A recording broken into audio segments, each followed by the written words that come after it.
Okay, good evening and welcome to the Thursday, March 21st, 2024, 6 o'clock p.m. edition of the Auburn Zoning Board of Appeals. My name is Robert Tatro. I am the chair and I'm calling this meeting to order. I have my script I have to read first, so please bear with me. Speaking is very This is the Zoning Board of Appeals participant script, and we are confirming member access both here and on the live feed. This open meeting of the Town of Auburn, Mass Zoning Board of Appeals is being operated as a hybrid format under Chapter 107 of the Acts of 2022. The public can join the meeting remotely by calling 1-646-749-3112 and entering the access code 944-571-349. Or you can join by computer by going to gotomeeting.com and joining with the same number, 944-571-349. All supporting materials that have been provided to the member of this body are available on the town's website. The public is encouraged to follow along using the posted agenda. Again, as a preliminary matter, my name is Robert Tatro and I am the chair, and permit me to verify that all members or persons present are ready to go and they can hear me. When I call your name, members, please respond in the affirmative. Vice Chair Michael Marin. present. Mr. Cussy. Present. Mr. Chicolo will not be joining us this evening. Ms. Roach, Present. Ms. Bush, Present. and Mr. Garabedian. Mr. Garabedian will not be joining us this evening either. Okay. Town officials and employees participating, when I call your name, please respond in the affirmative. Jesse Averka, Land Use Coordinator. Here. Thank you. Gary Allard, Building Commissioner. Here. Okay, so I think I'm going to stop this for 1 second now, and I just want to read this real quick so we can get it done too. Mr. Chairman, before we get into it, I just want to check. Are Henry and Matt, are you guys able to hear us fine? Is the audio going out correctly? I see that it says the podium is off. We have PF1, Jeff Board, Henry Resinka, and Matt Briggs. Okay. So going to the people on the remote here. Can you all hear me? Can you just unmute your mics and verify that you can hear my feed? Does it look like anybody's paying attention to me here? All right. Mr. Briggs, can you hear me? I am. My mic is hot. No one can hear you. All right. So what I'm going to do right now then is I am going to request a motion that we go into recess. Per our laws, we have to stop the meeting until it can either be resolved or we have to reschedule. So do I have a motion to go into recess? Mr. Chairman, I'll make a motion as stated. Do I have a second? Thank you. Ms. Roach? Agree. Agreed. Ms. Bush, thank you. Vice Chair Marin? I approve. Mr. Cussy? Approve. And I approve, so until they can get... So again, my name is Robert Tatro. I am the chair of the Auburn Zoning Board. I apologize for all the delays, and I'm calling this meeting to order. Again, I'm going to read through participant script. This open meeting of the Town of Auburn Zoning Board of Appeals is being operated as a hybrid format under Chapter 107 of the Acts of 2022. The public can join the meeting remotely by telephone calling 1-646-749-3112 and entering the access code 944-571-349. Or they can join by computer by visiting gotomeeting.com and also entering the number join 944-571-349. All supporting materials that have been provided to the members of this body are available on the town's website. The public is encouraged to follow along using the posted agenda. Again, as a preliminary matter, my name is Robert Tatro. I am the chair of the Auburn Zoning Board of Appeals. Permit me to confirm that all members and persons anticipated on the agenda participating remotely are present and can hear me. Members, when I call your name, please respond in the affirmative. Vice Chair Michael Marin. Present. Richard Cussy. Present. Mr. Chicolo will not be joining us this evening. Ms. Roach. Present. Ms. Bush. Present. And Mr. Garabedian will not be joining us this evening. The town officials and employees participating when I call your name, please respond in the affirmative. Jesse Averka, Land Use Coordinator. Here. Gary Allard, Building Commissioner. Present. Thank you. Please note that each vote taken in this meeting will be conducted by a roll call vote. And also, please note this meeting is being recorded by the Auburn Cable Television. If there are applicants participating remotely, we're going to ask you to state your name and address as if they were attending in person. So, Mr. Board, if you could just identify yourself, give us your name and address, please. Hi, Jeff Ford with Bowler Engineering, 65 LaSalle Road in West Hartford, Connecticut. Thank you. Mr. Briggs, if you could just identify yourself and give us your name and address, please. That's all we need. You're not coming back through to us. Not really hearing you well, so you might want to check your mic on your end. But I can see that you've acknowledged it, so I think if we are comfortable enough to proceed. Again, Mr. Resnikoff, I apologize. Can you please hear me again, sir, and identify your name and address? Sure. Henry Resnikoff. I represent CEMS LLC, 65 Main Street, Unit 39, Iverton, Connecticut, 06442. Thank you. And the person with the last name of Fleming, if you could just could you just fix your mic and let us know your name and address, please?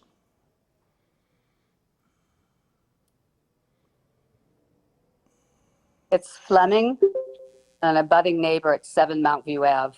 Okay, thank you. So when we start those hearings, we'll come back to you. Thank you very much for affirming all of that. Okay, so that was the first stage. The second stage is, we wish to thank the former building commissioner Caleb Moody for his service and experience to the ZBA. Over the past 10 years, he provided valuable input, and we are grateful for his time in Auburn. Unfortunately, Caleb is no longer with us. And I would like to announce that Gary Allard, sitting to my right, is the new conditional building commissioner. Gary has been with the building division for almost 6 years and worked under Caleb's leadership here and in the Department of Development and Inspectional Services. Through his time as a local inspector, he's experienced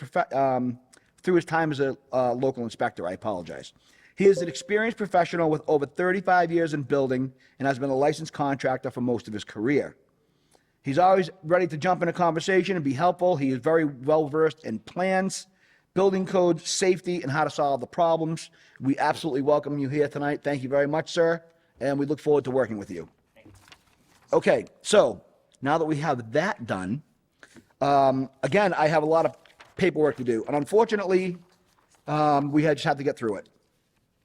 So, as a result of the technical difficulties we've experienced over the last couple of meetings, we received an open meeting law violation. I also went home and I read I watched the replay and recognized that there was a lot of audio problems you could see right now. So we made the decision to rescind all of those decisions, and we're basically going to start all of them over because we want to make sure that everybody is properly informed. So what I have to do is I have to read the complaint, and I also have to read the response. So this is from, if I may start over again, Alan Rafferty of 18 Paul Street, Auburn, Mass. 01501. And he submitted a complaint against basically my conduct. So the open meeting law regulations governing remote participation, 940 CMR 2910, state that members of the public body must be clearly audible to each other and members of the public at all times, and should the public meeting encounter technical problems with meeting remotely, the person chairing the meeting may decide how to address the technical difficulties, but is encouraged whenever possible to suspend discussion while reasonable efforts are made to correct any problem that interferes with the remote participants' ability to hear and be heard clearly. During the substantial portion of the ZBA meeting held on 2/15/24, there were audio technical difficulties that may have made it impossible for people to participate remotely in full capacity. This was outrageously evident to me during my presence at the meeting and on review of the YouTube video of the meeting that was posted later. You can hear remote participants saying there were problems. Despite Chairman Tetro's open meeting law training, he intentionally made no effort to pause the meeting to correct these problems or cancel the meeting despite the issues. You're referring to me. I just want to be clear. The buck stops here. I'm not here to serve my ego. I'm here to serve the community. So if I make a mistake, I own it. I'm a big boy. Additionally, the meeting was streamed and posted online with no closed captions to benefit the hearing impaired. potentially disenfranchising them from participating in the open public forum. For reference, see ZBA meeting video posted on YouTube Act TV for February 15th, 2024. And then it has a YouTube tag number that I don't even know how to read, but it's certainly public record if anybody would like to refer to the video that he is referencing. So the complainant's remedy is as follows. Read the complaint out loud at the next ZBA meeting, give an apology and an explanation of what he did wrong, and put written complaint in the minutes of that meeting. Committee members retake ethics training, get certified, and correct the chairman during future open meeting issues. I think they're really good at kind of correcting me already. They tend to catch me with most of my mistakes. That meeting and the decisions made that day should be voided and hearings redone, which we have complied with. Advise all parties immediately that the decisions may be voided, which was done. And correct audio problems and post meetings on YouTube with captions. So as you can see, we ran into that same problem tonight. We've identified the issue, and I'm sure they'll be taking steps to correct it after this is over. So now I have to read the response, and I apologize for as long as this is. Okay, just want to make sure I'm reading the right one. All right, that one. We have that one out of the way. This one right here. Okay. So again, this is directed to Mr. Alan Rafferty, 18 Paul Street, Auburn, Massachusetts, 01501, referencing the open meeting law complaint of Alan Rafferty, Auburn Zoning Board of Appeals, received February 23rd, 2024. Dear Mr. Rafferty, as you are aware, on or about February 23rd, 2024, you delivered an open meeting law complaint to the town of Auburn regarding the town of Auburn Zoning Board of Appeals meeting held on February 15th, 2024. Such complaint was received by the chair of the Zoning Board of Appeals on Monday, February 25th, 2024. Again, referring to myself. The chair of the town of the Auburn Zoning Board of Appeals forwarded the open meeting law complaint to this office, informing this office that the chair reviewed the recording of the February 15th, 2024 meeting and acknowledged that the technical problems prevented the meeting from being properly broadcasted on Zoom. The chair has taken full responsibility for the error and has taken the following steps. And again, as I say, my fault, my mistake, my meeting, I'm the chair, and the buck stops here. That's how I do things. Mr. Robert Tatro, as chair of the Auburn Zoning Board of Appeals, has extended his thanks and his apologies to Mr. Rafferty for bringing this matter to the attention of the board. At the March 21st, 2024 meeting of the town of Auburn Zoning Board of Appeals, Mr. Tatro will read the open meeting law complaint into the record, as I have, and summarize the events that have occurred since receipt of Mr. Rafferty's complaint. Mr. Tatro submitted all documentation relative thereto for the record and has signed and acknowledged of receipt of an updated copy of the COVID remote meeting guidelines. Mr. Tatro will instruct all Zoning Board of Appeals member, and I am hereby instructing all present and whoever may watch this meeting later, that we need to make sure that we are complete with our ethics training by the April meeting. The Board of Appeals is investigating and exploring the upgrading of the electrical equipment used by the town to broadcast meetings. In order to prevent future occurrences of the technical difficulties experienced at the February 15th, 2024, Board of Appeals meeting. The Board of Appeals has notified all applicants that were on the agenda of February 15, 2024, that due to technical difficulty experienced on Zoom, the actions taken by the board on February 15th may not be in conformity with the open meeting law guidelines. And again, this is subject to interpretation, but we're airing this on the side of caution. And have notified each applicant of the matter which was on the agenda for the February 15th, 2024 meeting and placed on the agenda for today, March 21st, 2024. Pursuant to the open meeting law regarding complaints, the law requires that the town's response to an open meeting law complaint to be sent to the complainant with a copy of the Attorney General's office and a copy to the AG's office. By this letter, the Board of Appeals has submitted such notice. Whereas the chair of the Zoning Board of Appeals has taken or plans on taking each of the remediation steps requested by the complainant, the town of Auburn Zoning Board of Appeals respectfully requests that these actions be acknowledged by the complainant and that matter be closed by the Office of the Attorney General. Thank you for your attention in this matter. Very truly yours, myself, Robert Tatro, Chair. So what I need to do is, order to make sure this is done correctly, I have to follow some steps here. So, read the complaint. Indicated by required by law to the response to the complaint. So I read both. The chair reads the proposed response letter to Mr. Rafferty, as such done. So what we need to do is, I need to request my members of the board of the letter that I just read, dated March 21st, 2024, directed to Mr. Alan Rafferty at 18 Paul Street, Auburn, Mass. Do I have a motion to accept this letter as written to respond to Mr. Rafferty's complaint from the board? Mr. Chairman, I'll make a motion as stated. Do I have a second? Second. As a matter of roll call vote, Vice Chairman Maron, how do you vote? I approve. Mr. Cussy, how do you vote? Ms. Roach, how do you vote? I approve. I approve. Thank you, Ms. Bush, and I vote to approve. So the letter has been accepted into the record that Mr. Rafferty will receive in response to his complaint. And I believe we have covered all of the essential work at this point. I just want to verify with the town side, have we completed all the requirements on that list? Are you satisfied? Yes, sir. Thank you very much. I appreciate that. So we also have, which I guess it's a small amount of good news for you. Our 6:00 p.m. applicant, Ms. Darlene Woods Belcedo, has requested to retract her application without prejudice so she can bring it forth on another date. She requested that she needed some time to review the plans. She did not realize that the amount was that small, and she basically just submitted a second set of plans quickly and was not really happy with them. So what she's doing is she's asking that if we could accept her withdrawal. So do we need an emotion, or do we just have to notify, I think? Given that it's been continued, Mr. Chairman, and we're not continuing it, I would suggest that we need a motion to accept her withdrawal. Okay.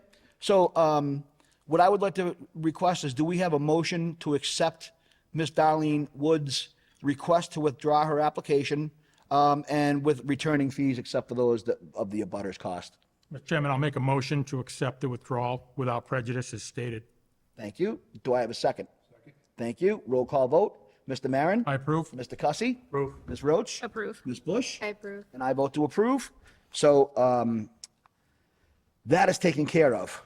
Okay, so now we're going to go on to our 6:05 p.m. applicant, Paul Antonian, requesting a permit, special permit under section 3.9.1.2. I've read too much already, I apologize, of the Auburn zoning bylaw for home occupation located at 8 Mount View Ave, map 41, parcel 24. Again, for the record, this is section 3.9.1.2.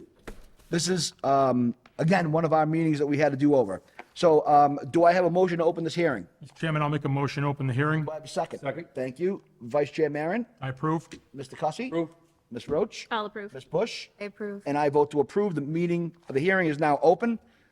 If you could just approach the lectern, sir, or sit up here with us, let us know what you want to do, introduce yourself, go over your plans, and then I'll turn it over to the board to answer any Hi, questions. good evening, everyone. I'm here for a permit to continue what I've done for 53 years at my residence.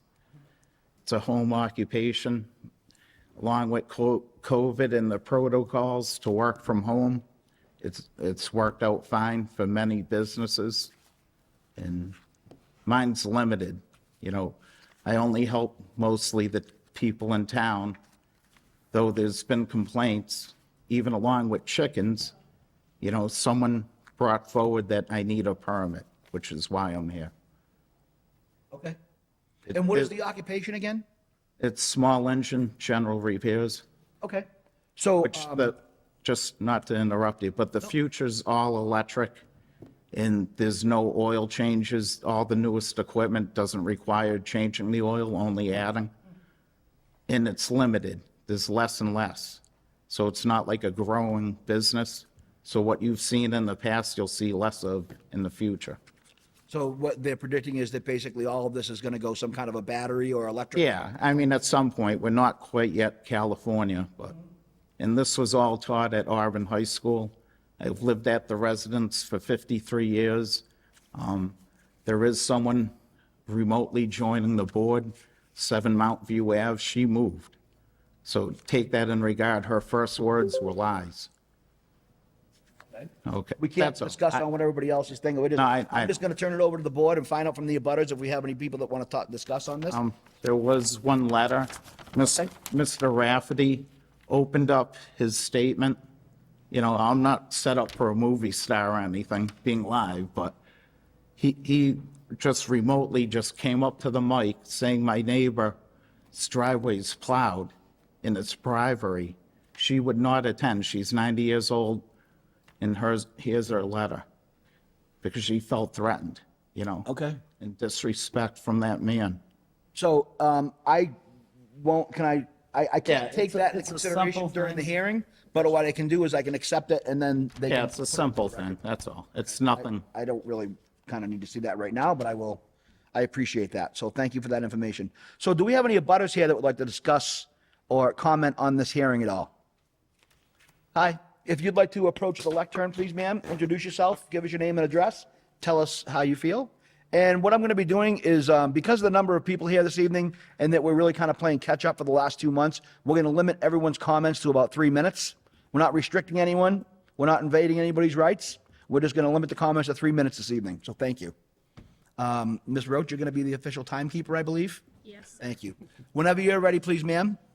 Masharoff Karsick, 17 Mount View Ave. We have lived at that address for 48 years. Never, ever once have we had an issue with Paul operating the business. And we are in 100% favor that he receive a special permit for him to continue. I'm not in a butter, but we live in close proximity. I can see his property from ours. So Okay. I appreciate that. Thank you very much. The next person, again, please just give your name and address and give us your comments. Go ahead, sir. Mr. Chairman, members of the board, Wayne Bellick, 5 Marion Ave. As I said at the last meeting, I have a world of respect for Paul, very talented individual. We're going to Paul for about 25 years. I had a situation a couple of years ago just to kind of show you the type of guy that he is. I called him at about 2:30 in the afternoon. I was riding my John Deere, which my wife hates because I'm riding it and not walking. But in any event, it started to billow smoke. So I called Paul and I said, hey, listen, Saturday afternoon, I got to get this done or she's going to kill me. And so he called, he said, what are you doing? I can be over there. He came over. It was 2:30. By 4 o'clock, I was up and running again. It was billowing smoke. I went in the house, he did his thing, and I was all set. What I found of Paul, he's been very straightforward. He doesn't gouge you at all. In fact, he's done a number of things for me without charging. It's no charge. And I think that's the way he is. I find him to be a kind guy and just a great person to work with. I think he's an asset to the community. So that's pretty much what I wanted to say about him. Thank you very much. Thank you, for your Mr. time, sir. Chairman. I appreciate it. Anyone else? Okay, so it appears as though presently at the meeting, we do not have anyone else that would like to speak. Do I have anyone that has called in that would like to speak on this matter, please? Matt Briggs, a budding neighbor. Yes, sir. Could you go ahead and introduce yourself again, give us your name and address, and then your comments? I can't hear you. Oh, there we go. Okay, try it again. I don't, sir, you're not coming in well on our end.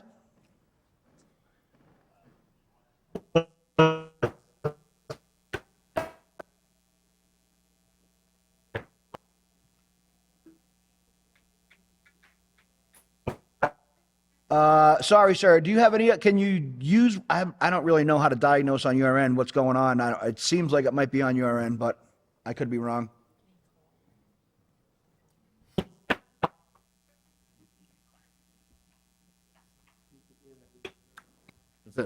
possible to get the voice calling them?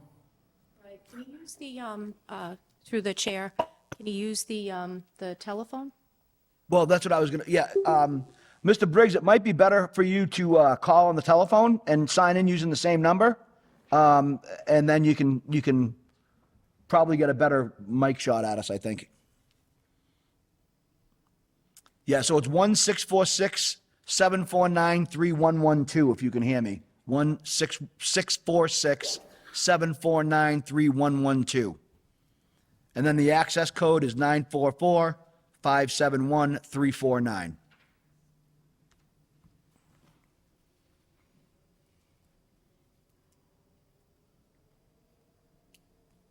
All right, so while Mr. Briggs calls in and we clarify his microphone, is there anyone else that would like to speak on this hearing?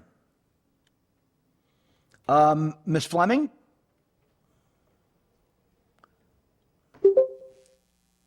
I lived at 7 Mount View Ave. I moved 10 days ago due to the noise constantly going on from the repair of lawnmowers, tractors, the traffic in and out of the driveway. I'm 68 years old. I've lost maybe 5 pounds since I started this move. It was really hard. That was my retirement house. I never planned on moving. The noise never stopped. I don't have screens at the front of my house because you could never open windows at the front of the house because of the noise.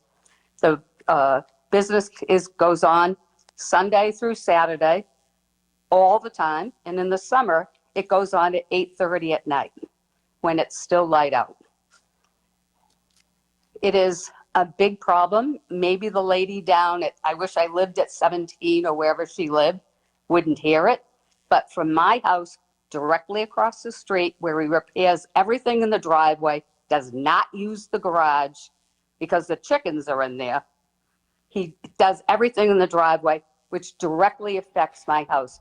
I have probably 70 videos of noise in and out of the driveway, noise complaints. When I met with the select board in January, which I hope you saw my testimony, they asked me to go on my Ring video and document all the problems I was having, which I did, which I sent to them. I sent to Caleb Moody, which I just heard that he has resigned or has left. He denied it, which he lied because he called me and told me he had seen all the videos, including all the noise videos. It was something that I have never experienced in my life before. I've never had a neighbor that has been so difficult. I've asked him really nicely, through the years to, keep it down. I have been subjected since November to 70 calls on my phone of harassment. I have been subjected to a light show on my house almost every evening since November, which the Auburn Police has a record of, and they have a case with me with him. He has almost ran me off the road 2 months ago when I was turning onto Southbridge Street. All right, And ma'am, I'm almost sorry, I don't mean to interrupt you, but you got about 10 seconds left, Yeah, about a so 3-minute listen, period. I had no choice. Understand, I had no choice but to move. If this was you at your house, you would have been long gone a long time ago. Nobody would have ever tolerated this. You have neighbors that live far away. The guy on Marion Ave, he doesn't even know this guy. He doesn't even know that he has a criminal record, that he was in jail Ma'am, for 5 I'm sorry, years. I'm going to stop you now. That's not in the scope of this meeting. It is. I heard It is absolutely not in the scope of this meeting, ma'am. We only have a very limited window of what we can actually rule on, and it actually, again, I made it a point at the beginning of this meeting. It's section 3.9.1.2, has nothing to do with any criminal alleged activity, anything like that, except for that bylaw. So There was the so 3 many- minutes is up, and I appreciate your time. I'm going to move on to Mr. Briggs. So, Mr. Briggs, sir, to you? Can you hear me now? Yes, loud and clear, sir. Thank you. Okay, fantastic. My name is Matt Briggs, 36 Arrowhead Ave. The back of my house abuts or looks out on Paul's garage. So the Mass Pike is on the north side of Paul's garage. I am on the west side of Paul's property line. So I've known Paul for all those 53 years that he says that he's been doing engine repair. And I believe that that is true. He first repaired our lawnmower when he was about 7 years old. So he does do work there. He has done work there for his entire life. And I have found him to be a fantastic neighbor. So my experience as a neighbor has been completely opposite to the previous speaker.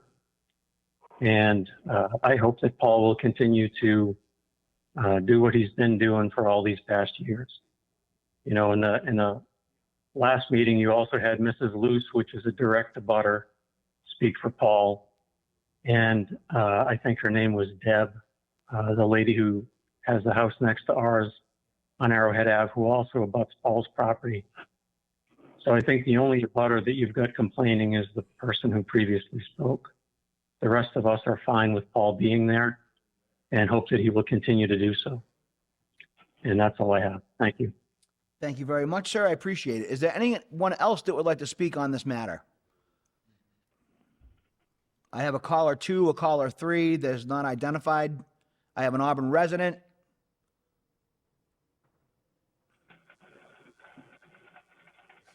Okay. Hearing none, seeing none, I'm going to go ahead and move this over to the members of the board. And if they have any questions, they can go through them with you very quickly, okay? Or at their leisure, I should apologize. Vice Chair, to you. Thank you, Mr. Chairman. Given that we're being repetitive, and thank you for being here, Mr. But just for the record, the engines that you do work on and repair. Yes. So I imagine there's waste oil. And what happens with that in your process? It's recycled where you purchase it. Walmart, AutoZone, all places accept it.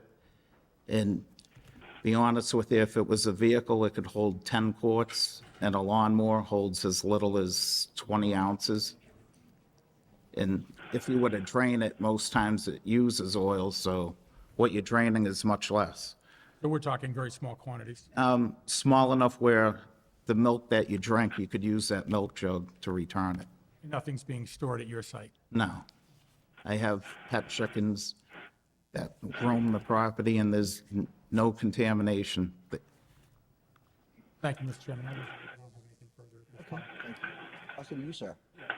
Advertise it all? Do you have signs on your building or? Well, this all started with Auburn High School, small engine repairs and graphic arts, which had me print small engine cards with my phone number as a project. I had small engines for not 2 years, but 4 years, because I taught half the class. I've been to the fire department in the early 80s to find out if anything's necessary for welding equipment or anything. This is all back to the 80s. It was all taught in school in a classroom. There's nothing that's bad. I'm helping people. And the only complaint, the noise, my house is brick. I pressure washed it 3.5 years ago, a rainy weekend. Instead of being miserable, like someone that spoke tonight, I said, oh, I'll wash the deck and the solar panels. And quickly I learned, the time restrictions, that it wasn't 10 o'clock at night, it's 9 o'clock that you stop the noise. The Auburn police arrived, but I was done pressure washing. It ran out of gas. There was no hose connected. And I quit smoking cigarettes the next day, and I told that neighbor I'd live longer, whoever complained. And she's been miserable ever since. Okay, so again, we're going to go back to that. Yeah, We're sticking to this. the only noise complaint ever, when they arrived, there was no noise. The time limit, I found out that it's not 10 o'clock, 9 o'clock, you can't run equipment, even if you're washing your own house. So anyone saying there's been noise, there's never been the police there for it, ever. Okay. Just that one time.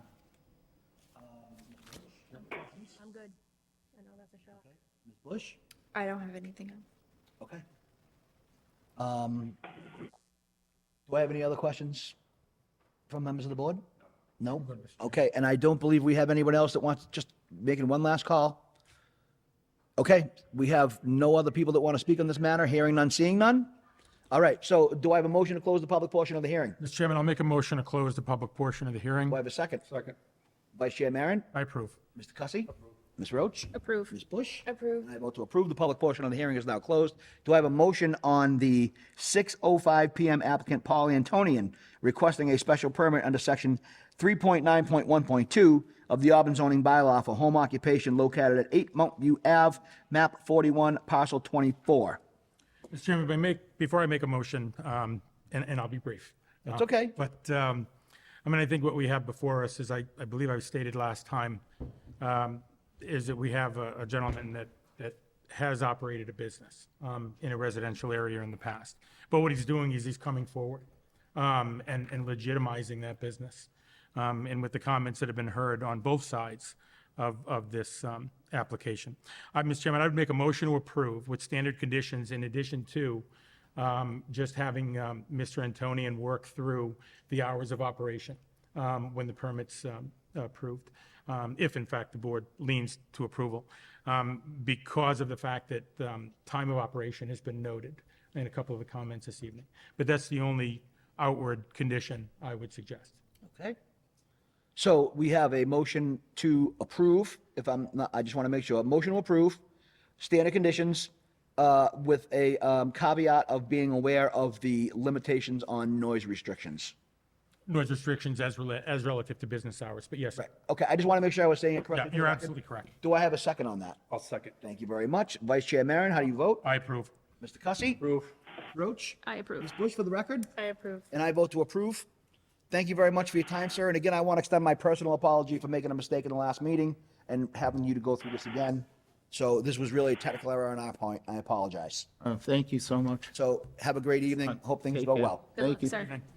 Okay, so do I have a motion to close the 6:05? Motion to close at 6:05, Mr. Chairman. Do I have a second? Second. Vice Chair Maron? I approve. Mr. Cussy? Approve. Ms. Roach? Approve. Ms. Bush? Approve. And I approve. So we're just going to give them about 2 minutes. So folks, the one thing I want to point out too is the acoustics in this room are really bad. So if you leave this room and you're heading downstairs, if you could at least wait and comment when you get through the double doors, because if you stand out in this little hallway here, it just projects right over us and drowns us out. So it's really difficult.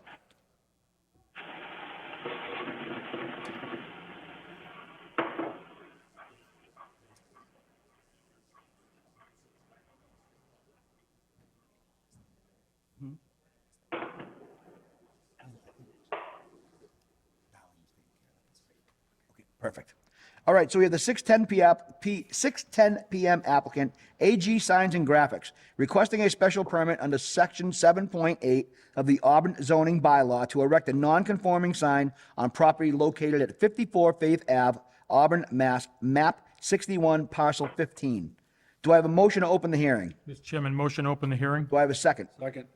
Vice Chair Maron? I approve. Mr. Cussy? Approve. Ms. Roach? I approve. Ms. Bush? Oh, hi, that's okay. So do I have a motion to open the hearing? I approve. Thank you very much. And I vote to approve. The hearing is now open. Is the applicant present?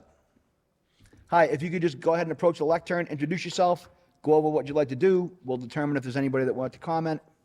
Steve Samalis, AG Signs and Graphics, 139B Southbridge Street. My client for the Diamond Auto Group, he's not here today. He's out of the country. However, I'm here on his behalf. They want to erect a sign on the 290 Mass Pike on-ramp on that berm on the hill. I'm sure, I mean, this is repetitive. We did this last time, so I'm sure you're a little bit familiar with it. Because there's a little bit of confusion on Faith Avenue, getting into the backside of his property. People are getting confused and disoriented when they come back. They can't locate that back property building, which is a service department. So they would like to put a sign on their property overlooking that part of 290 Southbridge Street and that on-ramp. Are there any abutters present that would like to comment on this hearing? Hearing none, seeing none. Are there any abutters that have called in or concerned residents that have called in that might want to comment on this hearing? Okay, hearing none, seeing none, I'm going to go ahead and turn it over to Vice Chair Maron. Thank you, Mr. Chairman. Will the sign be illuminated? Yes. And any hours? Just normal operating hours. We'll follow whatever the bylaws say. And each town's different, but whatever it says, we will turn it on and off during daylight hours. If I understand the application, so this is essentially asking for relief on the size. Yes, it's slightly larger than what's allowed. Thank you. Nothing further, Mr. Chairman. Thank you. Mr. Cussy? No questions. Mr. Roach? No questions. Ms. Bush? No questions. Okay, and I have none either. So with that being said, is there a motion to close the public portion of the hearing? Mr. Chairman, motion to close the public portion of the hearing. Do I have a second? Second. Vice Chair Maron? I approve. Mr. Cussy? Approve. Ms. Roach? I approve. Ms. Bush? I approve. And I vote to approve. Okay, so the public portion of the hearing is closed. So do I have a motion on the 6:10 PM applicant AG Signs and Graphics requesting a special permit under section 7.8 of the Auburn zoning bylaw to erect a non-conforming sign on property located at 54 Faith Ave, Auburn, Mass., map 61, parcel 15. Mr. Chairman, I make a motion to approve with standard conditions. Do I have a second? Second. Vice Chair Maron? I approve. Mr. Cussy? Approve. Ms. Roach? I approve. Ms. Bush? I approve. And I vote to approve. You are all set, sir. Thank you. I'm sure you can contact the Department of Inspectional Services, and they can proceed with the rest of the permitting process for you. Will do. Thank you. And again, I want to extend my personal apology to you and your firm. Again, my mistake. I just want to make sure that everybody gets one from me, and I will do my best not to have that happen in the future. Not a problem. Sorry my Thank case wasn't as exciting as the last one. But Thank you.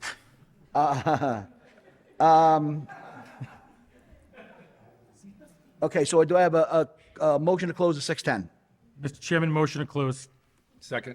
Thank you. So Vice Chair Maron? I approve. Mr. Cussy? I approve. I approve. Bush? And I vote to approve. 6:10 is closed. 6:15 PM applicant. We're not past 6:15 yet, are we?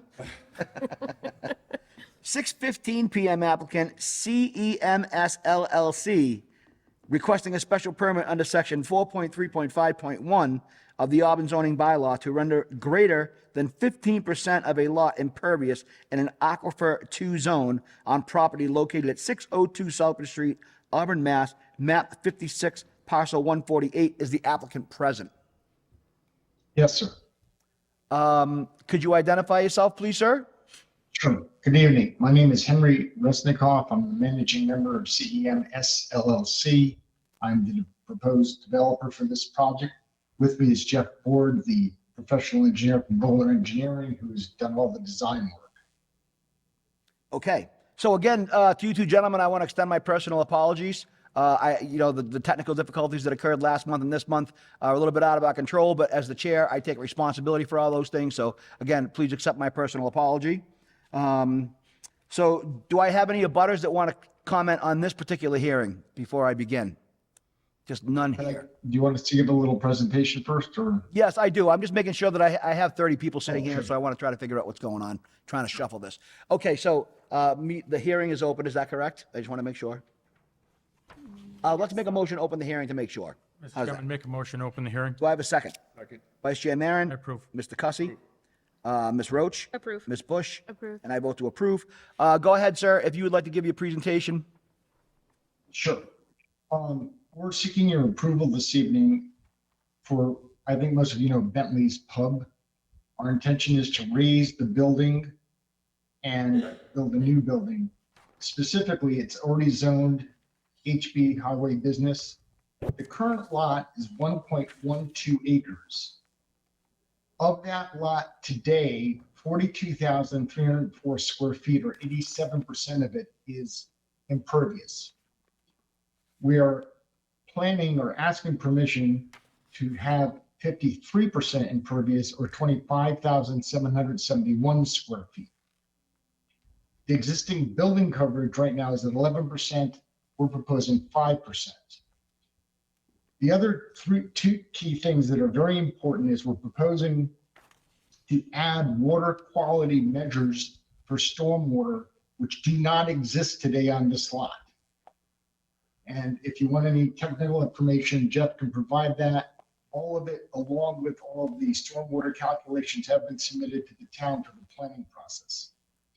In addition to that, we're intending to do extensive landscaping in the pervious areas with meadows and low maintenance, low water use kind of plantings, which would allow more penetration of just rainwater back into the aquifer during water.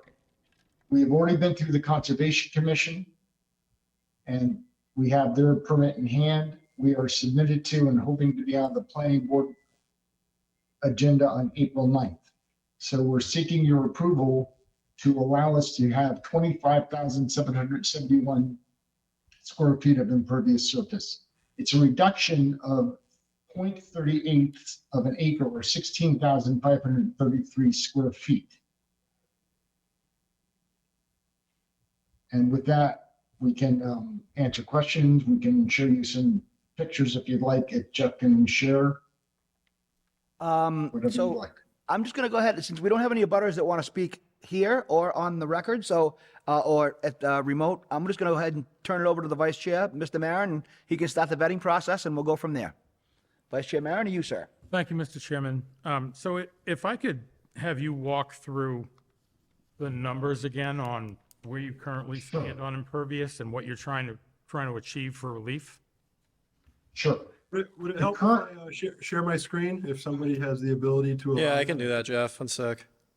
A picture in this case is 1,000 words. Right. I think if you put up the green, the landscape one, Jeff, is the best. Or you start with the as is, maybe. Sure. Screen 2, share. Let me know when you guys can see my screen. Yeah, we can see it. Yep. Okay, so what you're looking at is the existing condition. As most of you, if you've been by this site, the entire site is almost paved, almost every bit of it. And then Jeff, go to one we're proposing. Yeah, just before, and Henry alluded to it earlier, there's a lack of water quality currently, so everything you could see drains down to this retaining wall here, and the stormwater basically goes untreated off-site. So that leads into this plan, which again, you can see all the greenery we've added on the southeastern side and the northern side. So the number specifically is the current lot is 1.12 acres. The current impervious surface, the one you saw before this shot, is 42,304 square feet. What we're proposing and what you're looking at is to have impervious surface of 25,771 square feet. The rest of it, as you see, will be all landscaped. In addition to that, as Jeff said, we will be installing current water quality measures that meet the state standards, including oil water separator, hooded sump basins, things like that, that do not exist today, so that we have a controlled stormwater system for water quality and water quantity.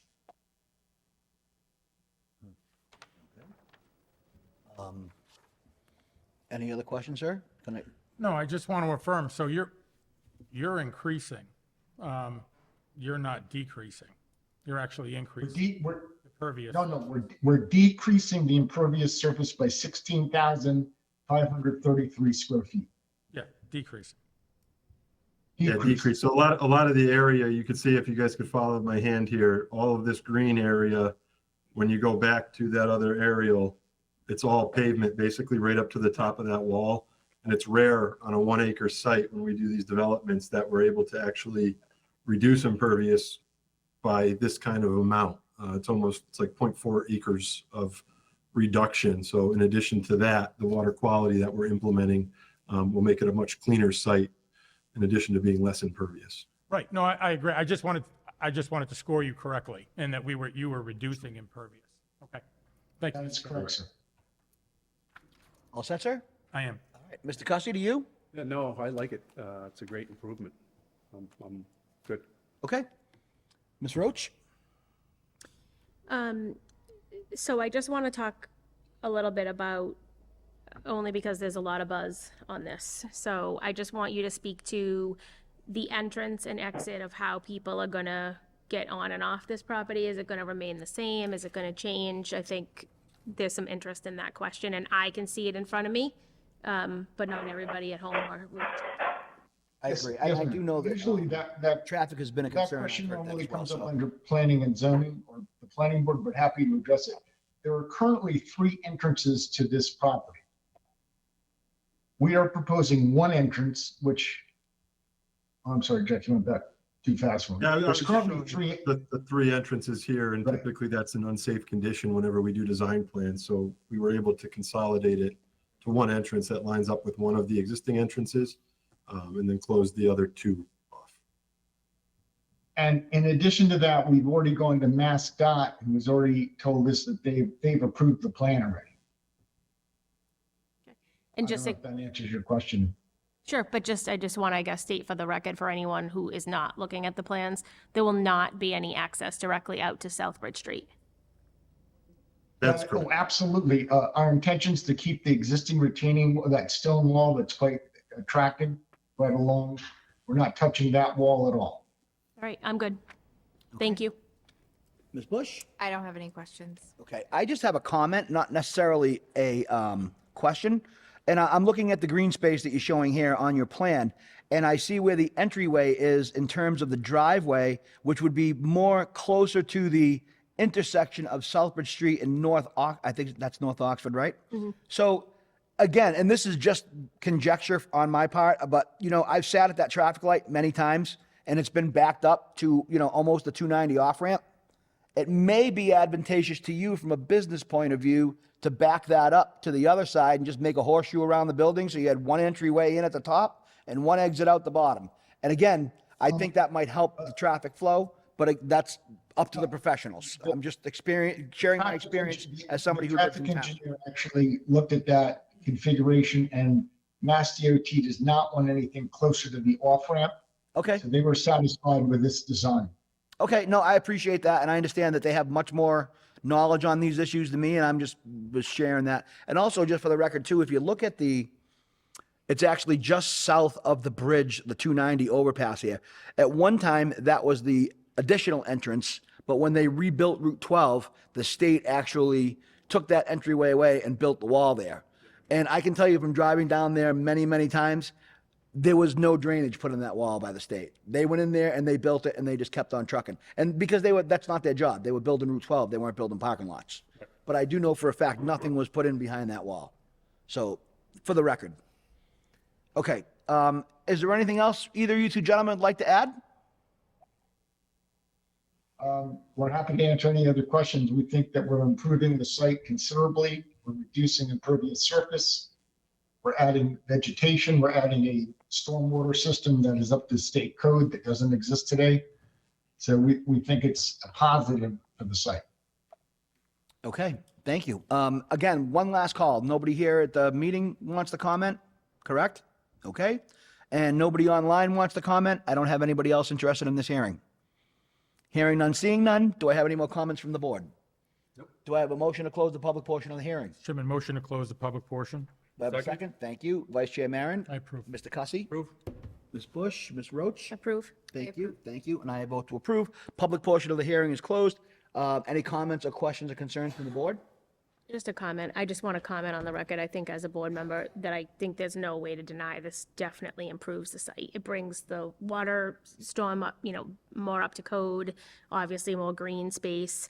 I think it's certainly going to improve really that whole area. Okay. Okay. Ms. Bush, do you have any comments? I agree. Okay, thank you very much. I have no other comments. So do we have a motion? Did we close the public portion of the hearing already? I just want to make sure. We did, okay. Do I have a motion on the 615 applicant CEMS LLC requesting a special permit under section 4.3.5.1 of the Auburn zoning bylaw to rent a greater than 15% of a lot impervious in an Aquifer 2 zone on property located at 602 Southbridge Street, Auburn, Mass., map 56, parcel 148. Mr. Chairman, I'll make a motion to approve as stated with standard conditions. All right, do I have a second? I'll second that. Thank you very much. Roll call vote. Mr. Maron? I approve. Mr. Cuffey? Ms. Roach? I approve. Ms. Bush? I approve. And I vote to approve. So that's all set. Gentlemen, good luck with the rest of your process through the town. We hope it goes well. And Thank you again, very much. I want to extend my apologies for tying up more time than was necessary. So thank you for your patience. Thank you all. Thank you. We appreciate your time, believe me. Take care. All right, Take we're care. going to let these gentlemen close up. Thanks, Jeff. I'll talk to you tomorrow. We're doing pretty good. I know it doesn't seem like if you're waiting for a hearing, but from up here, it seems like we're doing okay. All right. The 620 applicant, Webster 5, requesting a special permit under section 4.3.5.1 of the Auburn zoning bylaw to render greater than 15% of a lot impervious in an Aquifer 2 zone on property located at 400 Southbridge Street, Auburn, Mass., map 32, parcel 5. Is the applicant present? Yes, Mr. Chairman. Thank you. Attorney Todd Broder from Fletcher Tilton here on behalf of the applicant. 1 second. So I just wanted to make sure that we have a motion to open the hearing first, and then Ms. Roach is going to recuse herself from this particular hearing. Very good. Mr. Chairman, motion to open. Thank the you. hearing. Second. Cussy, thank you. So Vice Chair Maron, I approve. Approve. Mr. Cussy, I approve. Ms. Bush, and myself. And since there is 4 of us, just to be aware, we all have to vote. And I know you are aware of this, Counselor, but I just want to make sure. And again, if I delayed you in any way, I apologize for any errors that I made. But So all right. if you would like to continue with the presentation, sir? Sure, thank you. Here on behalf of Webster 5 Cent Savings Bank. The project we talked to you about a few weeks ago now, it is a complete demolition and redo of the existing branch on Southbridge Street. So there will be new drainage, all new, infrastructure to the site, utilities, landscaping, and the like. It's a complete redo. Right now, we have an impervious area of 42.2%, and post-construction, it will be 41.4%. So almost a 1% reduction, but again, over the 15% threshold because we are in the Aquifer Protection Overlay District, thus the request for the special permit. As you know, I'm sure, we're also going to Planning Board and Conservation, and we have to make sure that all the new site measures measure up to the current standards, stormwater standards and the like. We're going through that review process with the Planning Board. We have been through one hearing. Graves has reviewed the plans. They issued some comments. We'll be going back to Planning Board in a matter of a couple of weeks. Hopefully that we get through that process and we should be, able to satisfy Graves and all the concerns in that regard. So it's really going to be an entirely new branch there with a drive-through. Not a lot of changes in terms of what, areas being disturbed. There is a little portion on the left-hand side of the property that does have a little bit of vegetation, which is where the retaining wall will be. So there needs to be a little bit of clearing of that for the retaining wall purposes, but it's pretty limited. We're able to retain vegetation in the rear where there are some residential abutters, which I think is a real positive from the project. So it'll be a brand new bank branch when it's done. And again, about 41% impervious when it's all said and done. Do I have any abutters that have called in that might be interested in speaking on this hearing?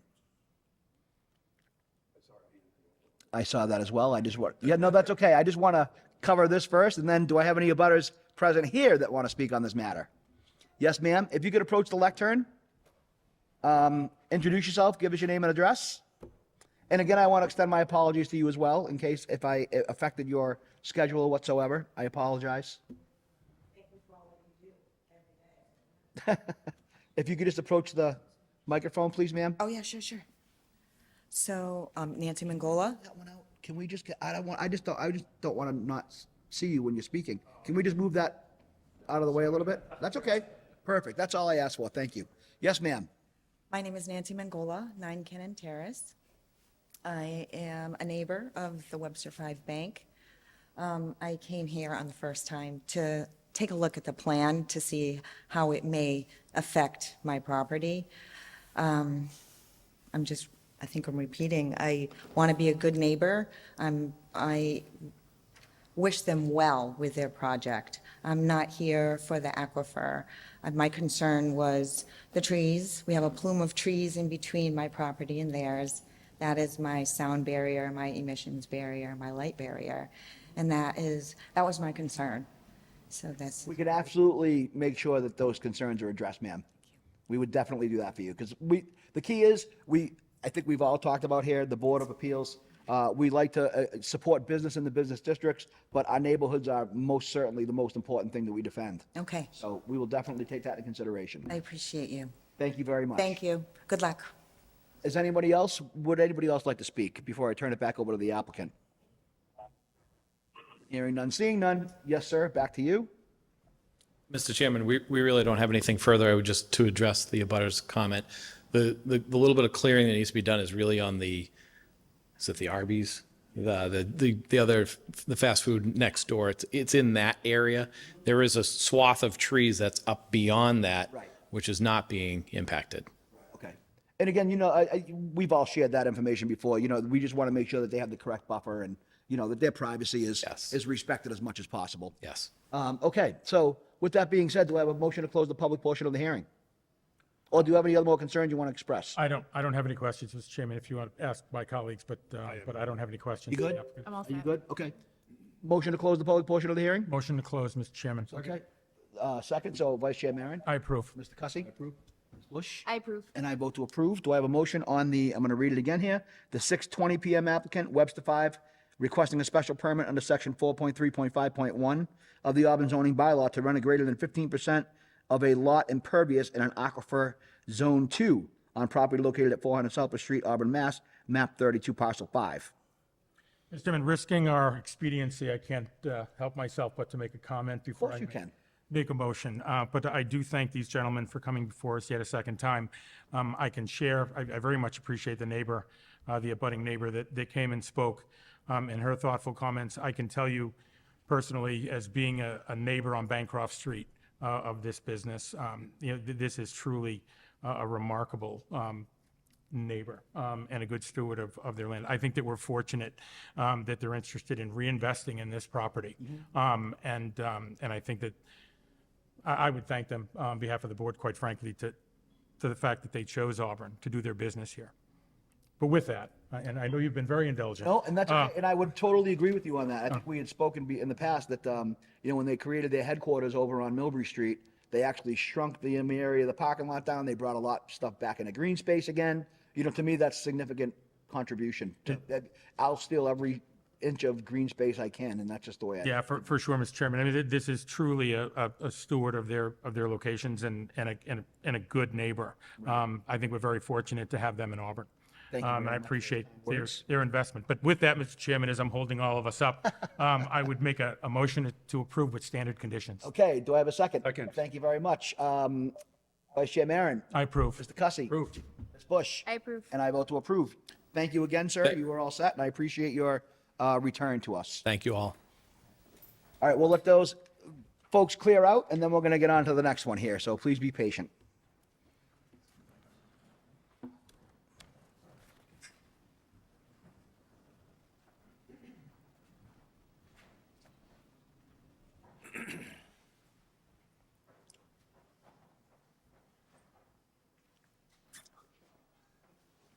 Sorry, my neighbor is letting my dog out. Sometimes you gotta take care of business at home for a second.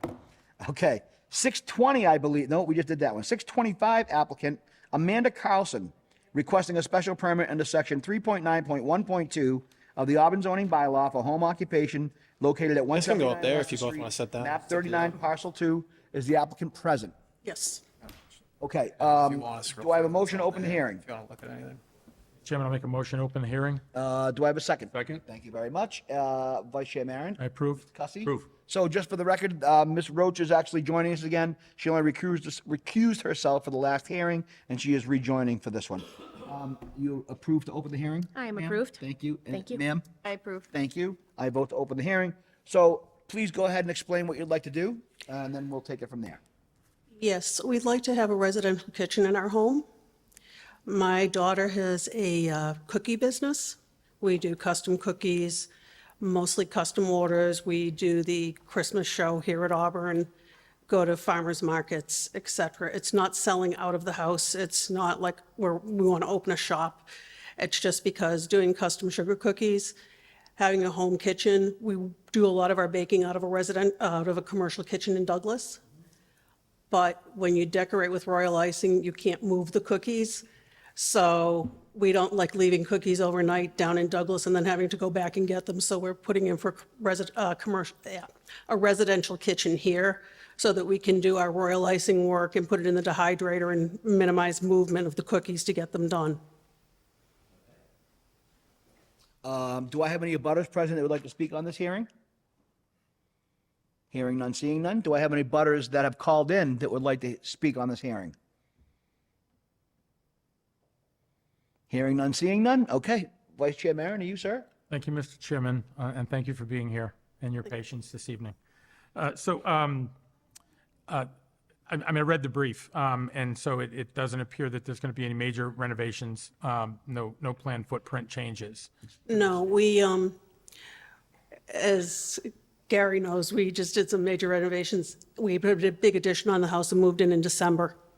But the kitchen is just the standard kitchen. Put a couple more counters in, but other than that. And as far as customer base, I mean, you partially addressed this, but I just want for the clear. We do events, farmers markets, custom orders, but we tend to deliver our custom orders. So it's not as though it's not like you're going to have, it won't impact the neighbors. You won't have lines of cars up and down the road. If someone does come to the house, we have a driveway large enough to accommodate that occasional car to pick up. How about supplies, the things that you'll need to create? So will you have deliveries or just go out and self-shop? We self-shop. Any signage planned? No. Thank you, Mr. Chairman. Thank you. To you, Mr. Cussy? Yep. Any employees? My daughter and I. Good question. Thank you. Ms. Roach? Cheap labor, huh? Free labor. The only thing I think we usually say this is just we always want to say to the people, thank you for coming and doing the right thing and getting permitted the way you should. We know that it'd be easier not to.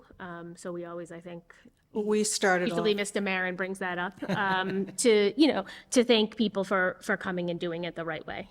when we started the business right before COVID hit, we started in Worcester, so we've been commercially licensed for several years. We started through Worcester Food Hub, so we made sure we did it right. Great. No questions for me. Okay, Ms. Bush? Just one quick question.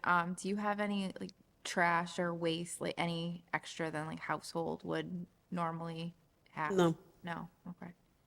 As I said, most of our baking is done down at Douglas Orchards. Okay. I just wanted to get that on the record. Thank you. That's all I have. My only question is, do you have any samples? I mean, I think you should have at least brought some samples. Just saying. We'll be in Oxford on Saturday.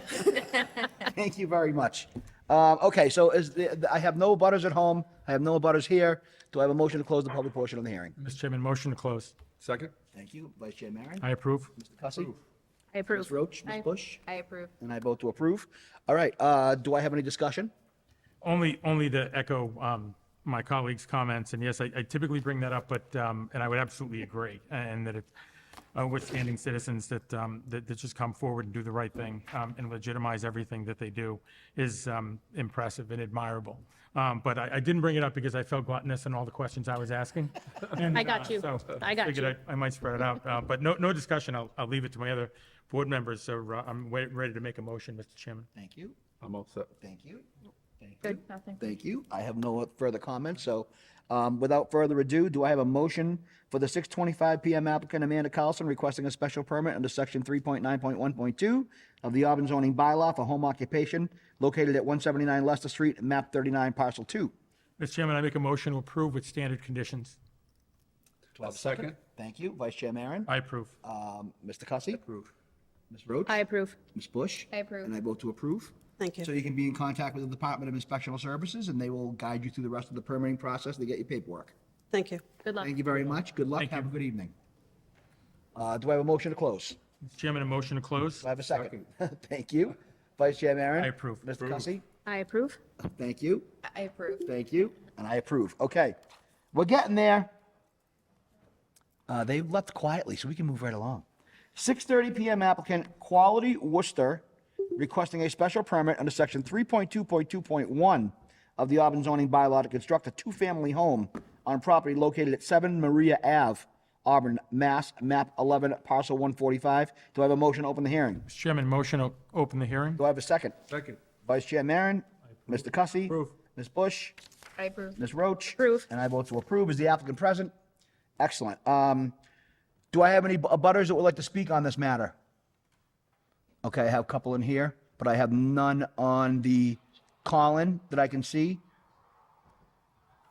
Okay, I'm going to turn it over to you, sir, if you want to just go ahead over your plans and let us know what's going on.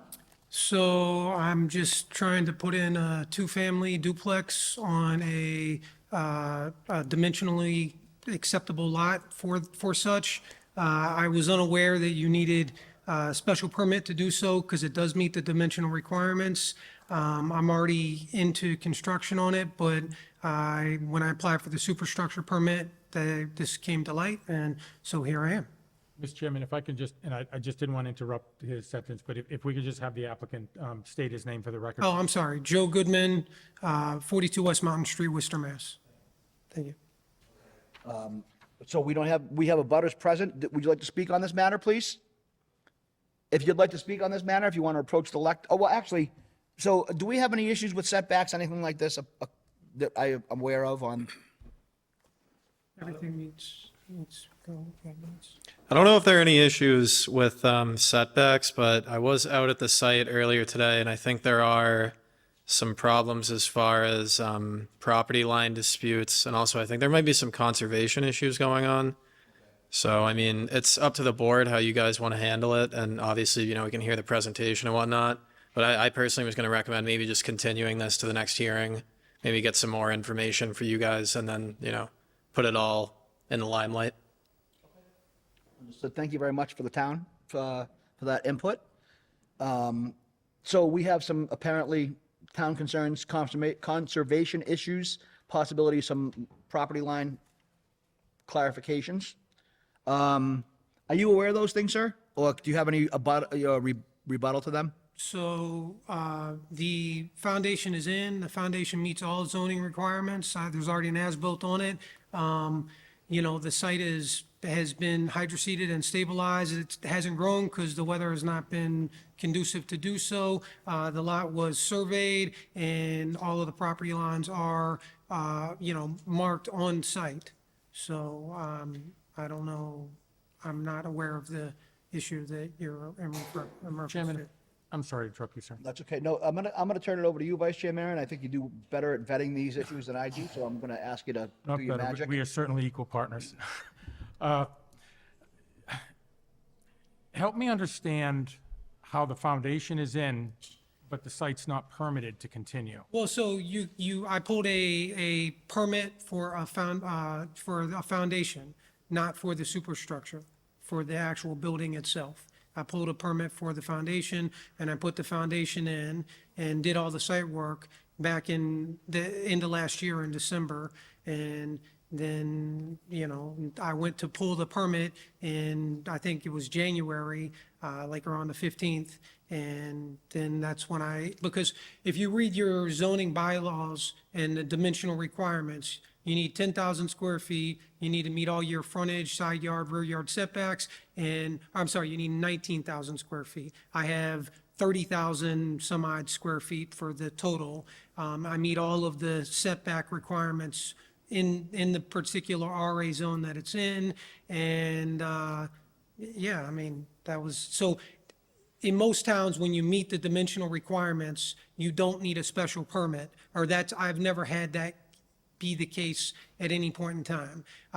Y'all have it is in your bylaws. I just didn't read through it apparently well enough and see that it was in there, but, because typically when you meet dimensional requirements, that's it.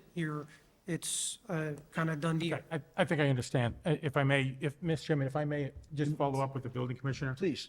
So are you familiar with this application? Yes, very much so. Okay, so my question is, with the submission of just a foundation permit, they're allowed to, and it's just my being naive, are they allowed to proceed without full intent of what they intend to fully construct?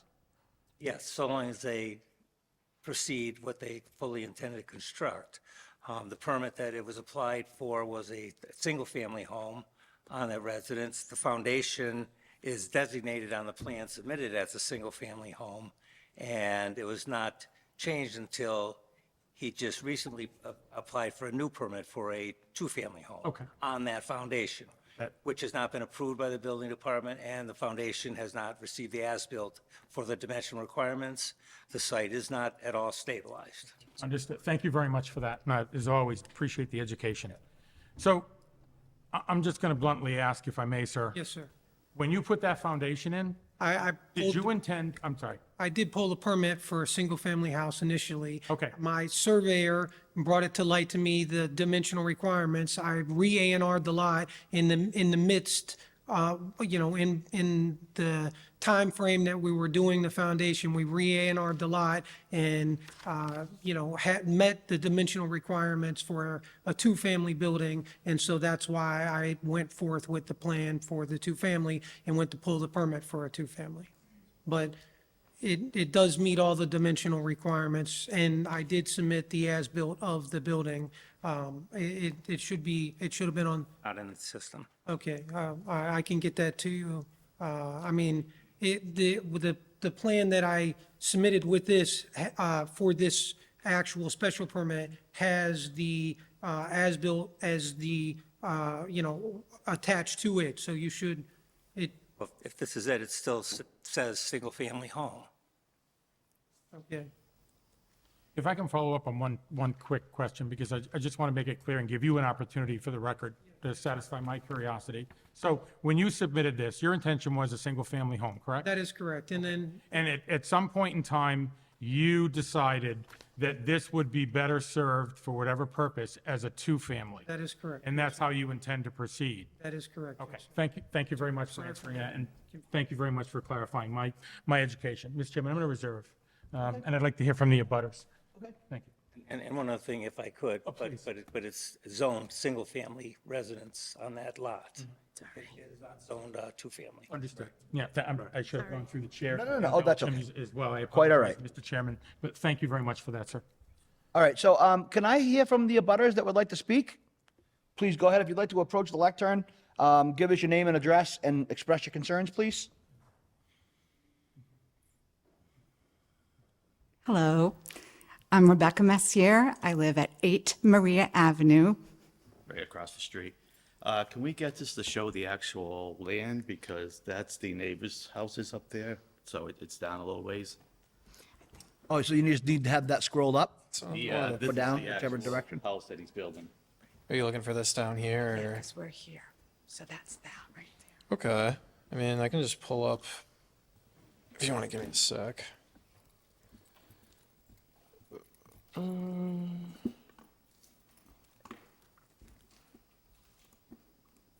Not now. Said you guys are 8, right? Yeah. Okay. It's reliable, It is reliable, absolutely. unlike most of the technology we've been using. This should work.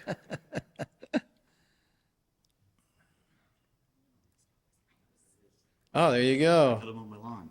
Yeah, get rid of it.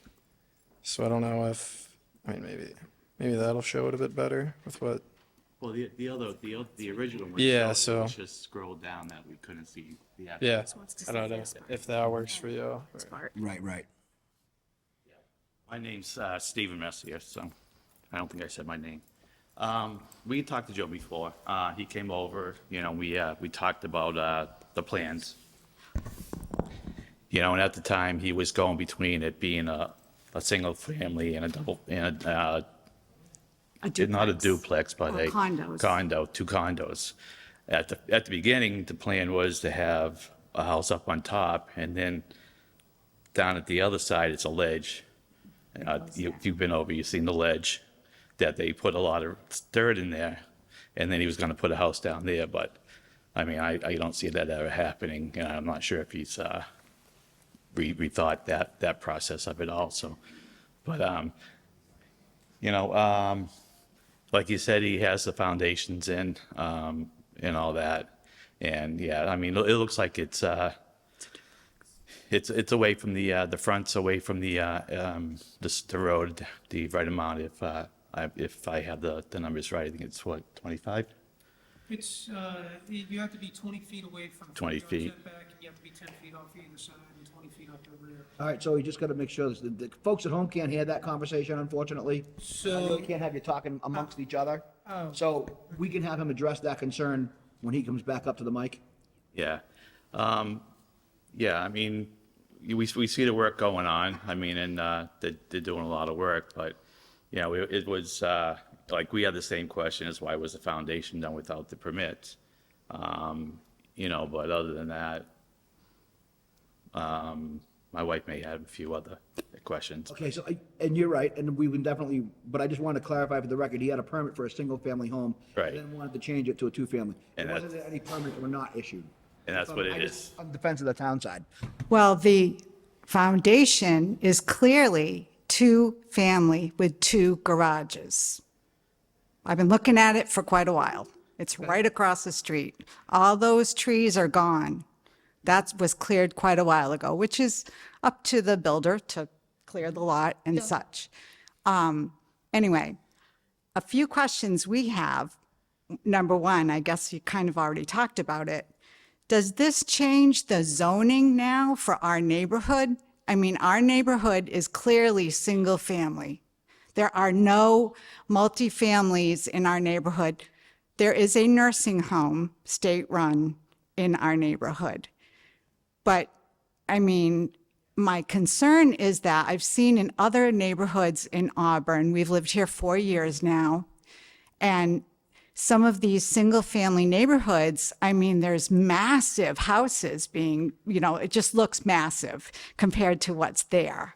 Our house was built in the 50s, and so were many of them in that neighborhood, and so I guess my concern is that a duplex it's just going to be, towering over everyone. But be that as it may, let's say my neighbor sells their house, now is a two-family going to be able to be built there? No, so ma'am, how it works is, special permits specifically do not affect zoning in terms of the entire area. So your neighborhood would remain the same. This would require a special permit that would only be provided to this applicant. So it would not affect the rest of the zoning in your area.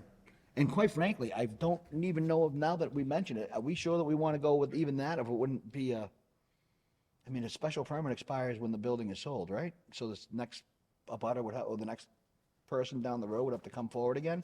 Is that actually even the correct path forward? I'm not really sure. I'm just asking. No. Yeah. I would say no. I think that's a different scenario. I'm not real, I'm curious about that. I don't know if it's necessarily a special permit situation. I'd like to get clarification on that for the next meeting. I know we only have two paths, but I just want to make sure that we're clear. Are you suggesting a variance, Mr. Chairman? Oh, well, I don't know if I'm necessarily, I just want to make sure that our paperwork is correct. We don't have the complete file, the complete application that actually states a two-family, so we have, application corrections to make. There are questions on the town side regarding the accuracy of the property lines to make sure, right? So we have some questions that I just don't know if we're necessarily prepared to resolve this whole thing tonight. But perhaps we could get a list of things together for the next meeting to be prepared. I'm just suggesting, depending on what the board thinks. The special permit does go away. When a property changes hands.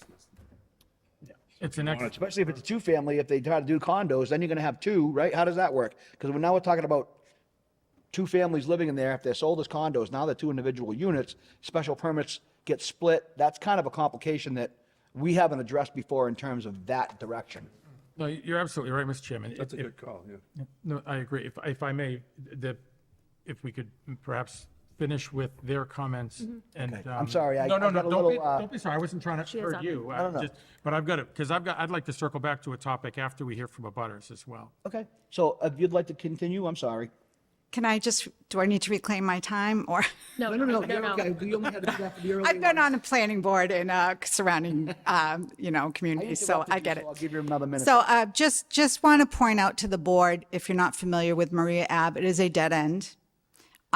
We refer to part of the property as the Thelma and Louise Cliff because there is nothing that stops traffic. There's an old stop sign. I think someone just put it there. We laughed about it when we first moved in because Uber drivers, Amazon drivers, I don't know if GPS is wrong, but they go flying by my house, slam on the brakes. And I mean, seriously, that cliff is just, crazy. Anyway, my question also, I guess I just want to point out to the board that it's a dense area already. And another concern we have, of course, is the on-street parking that would come along with this two-family house. And again, the parking part, we can address during the permitting process as well. Okay. If the board so chooses. If the board chooses to give Joe his Yeah, we can permit. require off-street parking, all those types of things. Right, and because like I said, it's tight and, yeah, so, all right. Okay. Thank you. Thank you very much for your time. I appreciate it. Evening. Thank you. Would anybody else like to speak, please? Yes, ma'am? If you could do the same, just approach the lectern, give us your name and address, and share your concerns.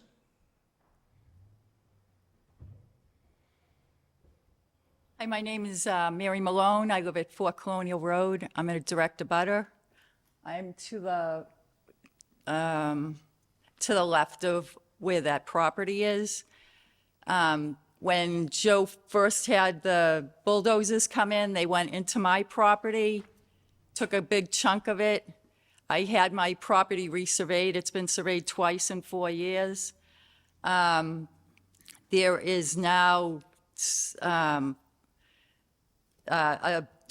divider, but in December, there was so many bulldozers coming in with soil and dirt. It was like a 6-foot wall next to the property line.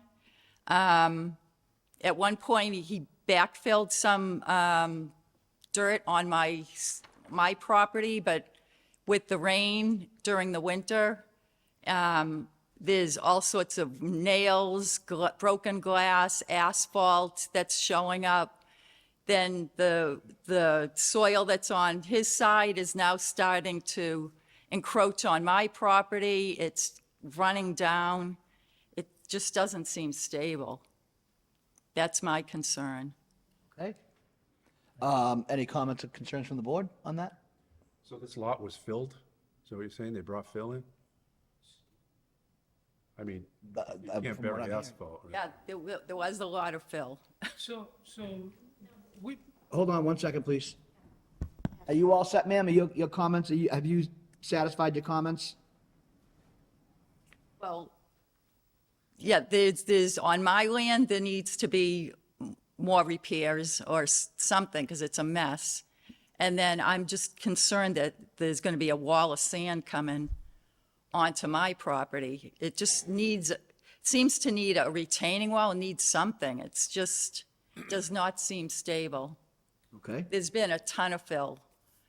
In the end of December, there were tons of heavy-duty equipment moving dirt around, depositing dirt. Okay. Thank you. Any other applicants, excuse me, any other butters here that might want to comment on this? Hearing none, seeing none, I'm going to go back to the board. So round 2 on the comments and concerns? Yeah. So there was fill brought in. there was some fill brought in to, yes, but what she's referring to, I asked her if she wanted me to clear the leaves off of her property and fill in a low-lying area to level out a portion of her backyard with the topsoil that we dug out prior to doing any, to putting the foundation in the ground, you know, and she signed a contract. I charged her $1 to do it, but I can produce the contract, but I didn't maliciously go and do anything to her property. I explained to her what I was doing, asked her if she wanted to do it. She said yes, signed a contract, and that was how that transpired. So I do know where the property lines are. It is clearly marked. You know, I can have a surveyor go back out there and remark it. There is a silt fence on the, you know, about a foot in on the buffer line. I've put up a privacy vinyl fence so she didn't have to look at anything. That was also part of it, you know, to try to mitigate the construction, you know, and yeah, I mean, that's to address her concerns. I mean, you can say anything you want, yeah.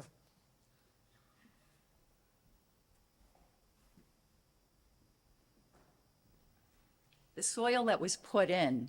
All right, ma'am, you got to address. Oh, sorry. That's okay. The soil that was put in is full of trash. It's full of nails and glass and asphalt. So that really wasn't the completion of the way it was when you went in.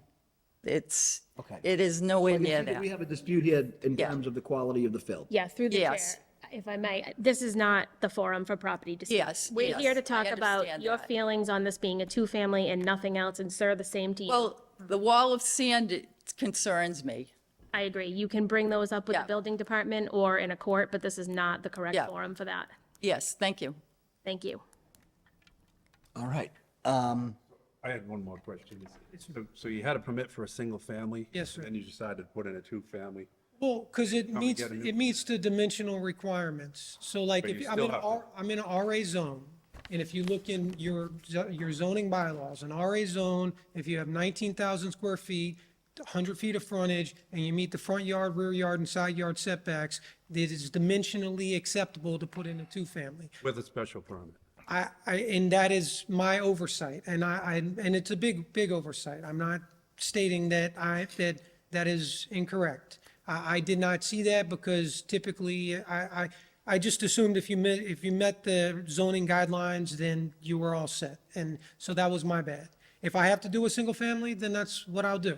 I'm going to build something on the site. At this point, I have to.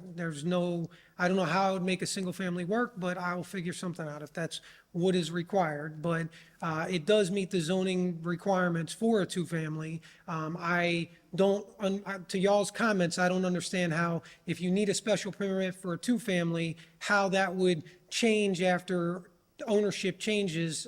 Once you accept it in that it's a two-family, typically, it would seem like that would be part of the assessing of the building, classifying it as a two-family, which would carry it therefore into the future as a two-family. So I don't see how that would create, and, when you change ownership, it would just go away. That, it would seem like you would need a variance, not a special permit, to do a two-family if what you're saying is right.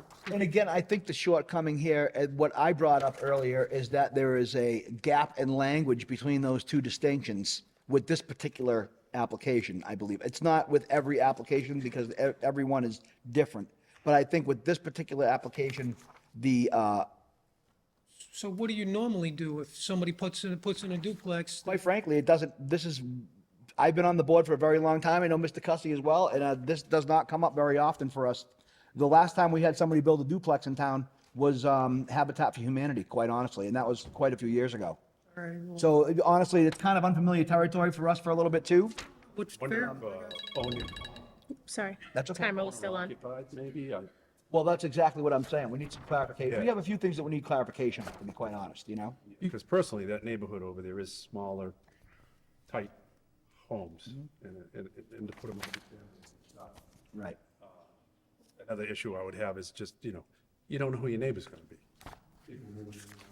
That's a neighborhood where people have lived and they stay. Well, but every neighborhood changes, and every neighborhood, I know, but- people move in and people move out, and if you build a house, I mean, there's a duplex and a single family is just connected by a party wall. It's, Or you rent them, so. well, no, I'm not renting it. No, sir. I'm gonna my plan is to condo it off and to condex it is what they call it when it's two units, and sell each individual unit as a single family attached, but you don't have that in your zoning bylaws for this town. Like Worcester calls it a single family attached with a 0 lot line, but most other towns don't do that. They do it as a two-family, and then you condex it, and then it's a duplex. That's how most towns are typically. All right, I'm good for now. Thank you. Mr. Roach, I think you have some clarification possibly for us? I do. Or I do. possibly more confusing, I'm not really sure. I do. Okay.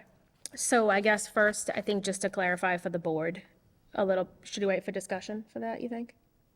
No, go ahead. Okay. Just go. So, good. the applicant is correct. In Auburn, we do not allow what is called the 0 lot line, which means if you have a two-family, you technically, in order to sell those, you condominiumize them and you sell them off each as one unit. There's a couple other in town. 166 Bryn Mawr Ave in Auburn, for example, happens to also be the same structure, same setup. In Worcester, you can have a 0 lot line and you can do them differently, but we don't allow that here. A two-family dwelling, detached dwelling, in the RA district, according to the table of our current bylaws, requires only a special permit. Okay. I agree with the board's comments earlier. I don't know that that necessarily is correct, but that's what we're working with right now. So I don't know that we can speak to whether or not it should be a variance. I don't disagree, but I don't think we have that authority. Okay. If I can just ask on that Sure. point, though, does it say detached? Because this isn't a detached, right? This is contiguous. Well, And I'm not challenging you. No. But I'm teasing out the language because that's important. That's an important distinction. but I don't, And we're still open for comment. Most other towns call it a semi-detached is what they, that's their wording terminology. You know. Yeah, I'm familiar. I'm familiar Yeah. with that, but thank you. so I don't know if you were thinking of it as, but let's say it said two-family attached dwelling. Yeah, I mean, it may, Yeah. it may be We an could- important distinction. Yeah. I bet I agree with you. And I don't disagree that we may need some clarification from town council. But I think that for now, according to the grid, a special permit is what he needs. One of my questions was going to be, are you going to rent it or are you going to condominiumize it and sell it? You've already answered that question. I do have a couple questions on the lot itself. I know you're saying that you have the correct square footage, but I need a little clarification on where are you getting, you include, is lot 4 with the 9,952 feet, that square footage is included in your lot? Is that what we're supposed to, by this So- plan? No, it's like 20,000. So there's the way that it was A&R, which was approved through the planning board in November, late November or something. There's the initial lot, and there's a segment that cuts over to some backland. That's another 20,000 square feet. So it makes it like 30,300 and some odd square footage, which is in the plot plan that was provided with the paperwork for this, for this application. But when you took your A&R plan, which means approval not required, when you took your A&R plan before planning board, was the foundation in? I believe it was, yeah. And it was on the plan? The foundation was not on the plan, no. Okay. Or I don't, so actually, if that was late November, so then the foundation wasn't in, no, because the foundation was in December. We started in December. So, Okay. no, it was not, because that was late November. Okay, and for the record, again, I always talk, I know it's checked off, so I'll just say it for the board, but you guys know I'm big on water, town and sewer, water and sewer. So it's it would be connected to And I've town already, sewer and town water. I've already clarified with both of them, there is 2 water connections from the water department and from the sewer department both. And those Separate connections, connection, they separate connection for each unit. and those are in? Those are not in, no, no, Okay. no. So I was pulling the permit, getting started, because it was December. So you can't, I don't know about Auburn, but most towns, you can't go into the road until after the 15th of April. So that was in, I should have already had a framed house by now, and I, sided and roofed, and then, weather tight shell, and then we should be on to water and sewer right around that time, but I'm pushed back a month and a half in this regards. And can you speak to the foundation accommodating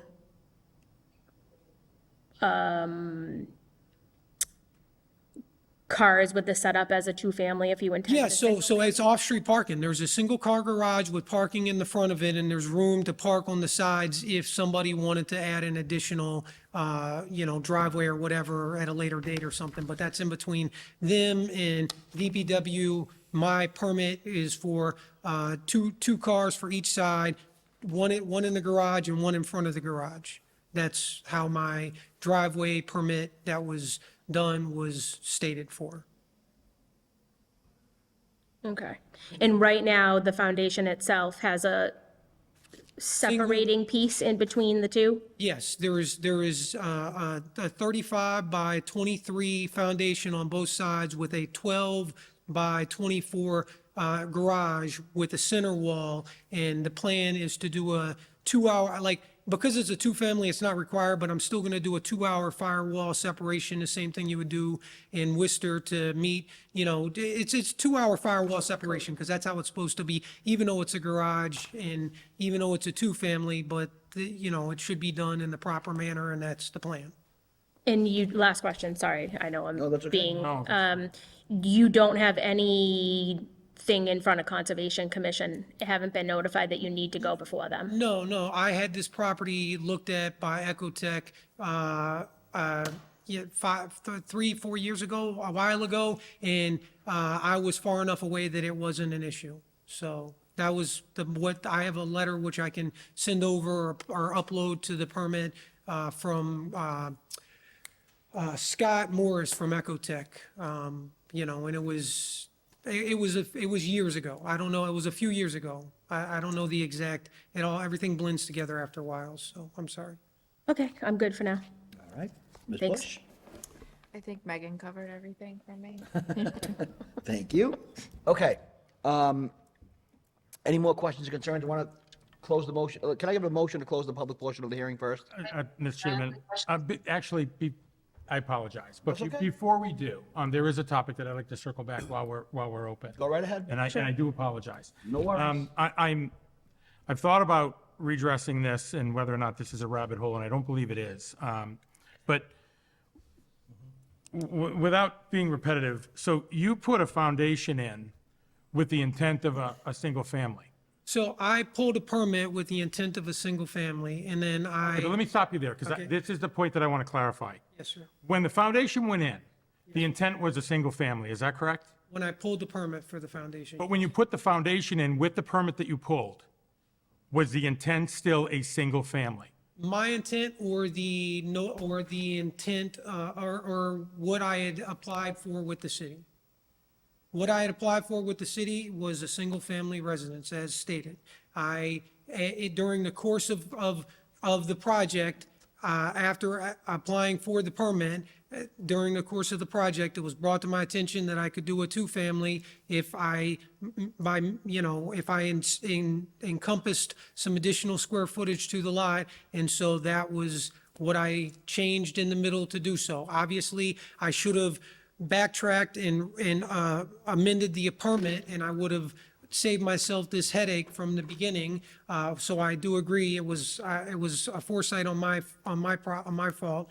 But that being said, I was not aware that I needed a special permit. I fully and 100% All right, and it's believe not my- that I met the dimensional requirements, and that's all I needed to, and that it was just the application change. And I appreciate that. And it's not my intention to beat you up on that point, because you've repeated that thoughtfully a couple of different times. What I'm trying to reconcile here is this is, Mr. Chairman, in my view, this is a case of asking for forgiveness instead of permission. Because I drove by the lot, and there is no way that a foundation for this property was intended for a single family. So at some point, before the foundation was poured, it was decided to put a two-family in here. And so what the applicant is saying is that he didn't know it, and asking for forgiveness not to go back and amend the permit. But what's there is there now. And so he's asking for our indulgence to work with what's there. Okay, thank you, sir. Again, wasn't ill-intended, but I just wanted to nail that down, because timing for that matters. Because there's no way that you were intending to put a single family in that foundation. So, no, I was not, but it changed in the middle, and I wasn't a case of asking for forgiveness. So, most of everything I do is in Worcester, okay? And so, in Worcester, if you meet the dimensional requirements, you meet the dimensional requirements. It's not, if you need a special permit, it says it right off the bat. You don't meet it won't list it in the dimensional requirements. I understand. So that was, again, I understand, and I'm not trying to go counterpoint with you. I mean, in my view, you're in a position now where you are asking for forgiveness. Well, because you're asking to work with this foundation. Well, yes, you are correct. All right, but again, it's not my intention to be belligerent in any way. I want to understand how you evolved into a foundation for this property when the intent was a single family. Okay. But, so what gets me is like you applied for a single family and then you decided to make a two-family. You didn't think to come to the town hall and change the permit? Well, mean- because I mean, that's just like, when I change, I don't know. Hold on one second. sorry. So my thought process behind it would automatically change over when I applied for the superstructure as to being a two-family. And so I didn't think it was a big deal because it met the dimensional requirements. So, and trust me, I would not have taken a risk because it's taking a risk. You don't have to, you don't have to approve anything. I don't know, like, planning board is, 1 and 1 is 2. Variance is, it's a maybe. Maybe you get it, maybe you don't. I don't know on a special permit. From what I've gathered, it's more if you decide it's of value, then you get it. If you don't, then you don't. So it's not a guarantee. So I would not have taken a financial risk of this sort, knowing that I didn't meet, it wasn't, that I needed to do an extra step in the process. I would have done the extra step ahead of time. So. Thank you, Mr. Chairman. Nothing further for me. Okay, so do I have a motion to close the public portion of the hearing? Anybody else? Oh, okay. Oh, yeah, okay, I apologize. Thank you. I think it's Lisa? Thank you so much, I appreciate that. Hi, Lisa, can you just identify yourself, name and address, please? Sure, Lisa Crawford, 2 Colonial Road. Okay, I'm in a butter. would you like to submit some concerns to the board, please? Oh, no, I just have a question. If this is sold as 2 units, right, a condo, 2 condos, is there going to be anything written in there as far as how each of them are maintained? Like, I've been in the Worcester area, I've seen how these, when they're 2 units, right, 2 sold separately versus selling as 1, and you've got one side that maintains and one side that doesn't. Is there any special thing that has to be done so that you know that it's going to be maintained? I think I can comment on that. You did it, right? Oh, sorry, go ahead. Nope, I'm going to let our resident expert, Ms. Roach, answer that question for you. hardly, but through the chair. So Lisa, to answer your question, typically, when the units are condominiumized, there will be a condominium trust that's recorded that spells out the responsibilities of each owner. With that being said, though, I want to, I guess, just comment to say, just like every neighborhood, I'm sure if everyone closes their eyes, they can picture the one house on their street where they disagree with the way the neighbor maintains the house. So, policing all your neighbors and how everybody maintains is a tough thing to do. But I can say, I think, that typically when units are owned as opposed to rented, they do typically tend to be maintained a little bit better. And there is a requirement for there to be a trust, a condo trust, where each of the parties maintains their side, pays into a common insurance fund, things like that. As far as it being a foolproof, again, I guess I would say, you have no control over what any of your neighbors, do or don't do to their house. But No problem. I just didn't understand how it worked. That's all. I'm sorry, Lisa, could you repeat that a little slower, please, and and speak up a little bit? You're coming in like you're speaking into a tin can on this end. Oh, I'm sorry. I didn't know how condos worked as far as that went because we don't have 2-family homes in New Hampshire. So I'm all set. That was my only question. Okay, I appreciate that. Thank you very much. Is anybody else? No? Okay. So I have one more question. So these can be sold and be rented? So they could just be a rental? yes, if the applicant sells them to me, I can rent them as the owners, of course. There's no residency requirement on it. That's not like an accessory apartment where here we have a residency requirement on accessory apartment. There would be no residency requirement on these, transferred or not. Good to know. Okay, so I'd like to request, do we have if we have nothing else, do we have a motion to close the public portion of the hearing? Mr. Chairman, I'll make a motion to close the public portion of the hearing. Do I have a second? Second. Thank you. Vice Chair Maron? I approve. Mr. Cussy? Approve. Ms. Roach? Approve. Ms. Bush? I approve. I vote to approve. Around the table to you, sir. In consideration, when we started the hearing, Mr. Chairman, I think that there were some points raised by Jesse that we might take into consideration. I also think that maybe the board wants to gain some advice on the type of application this should be. And that would put us in a strong position to either through the building commissioner's office or a redress of the hearing, help advise the applicant on a certain direction, so that he doesn't find himself in jeopardy in any particular direction. For me, I mean, I have concerns on the origin and the intent, but I know that that's not what we lean toward, and how this developed. But I'm sensitive to what's there now. I did view the property, as well as the scope of the neighborhood, and I think that and I thank the abutters for showing up and giving us their flavor, because I came away with it with the same sense of questioning if this would fit, if this would fit in that neighborhood, and how, and that is part of our scope, right? Is it if this in fact would fit? So, I fall back on the original advice of getting some more information, and perhaps advising the applicant, if he were open to it, to request a continuance, so that we could do some more fact finding around it. Okay. I don't feel comfortable taking a vote tonight, to be blunt. Okay. I agree with Mike, as far as not taking a vote. The special permit thing, kind of, we have to figure out what, I mean, if this property changes hands, does the special permit go away? Right.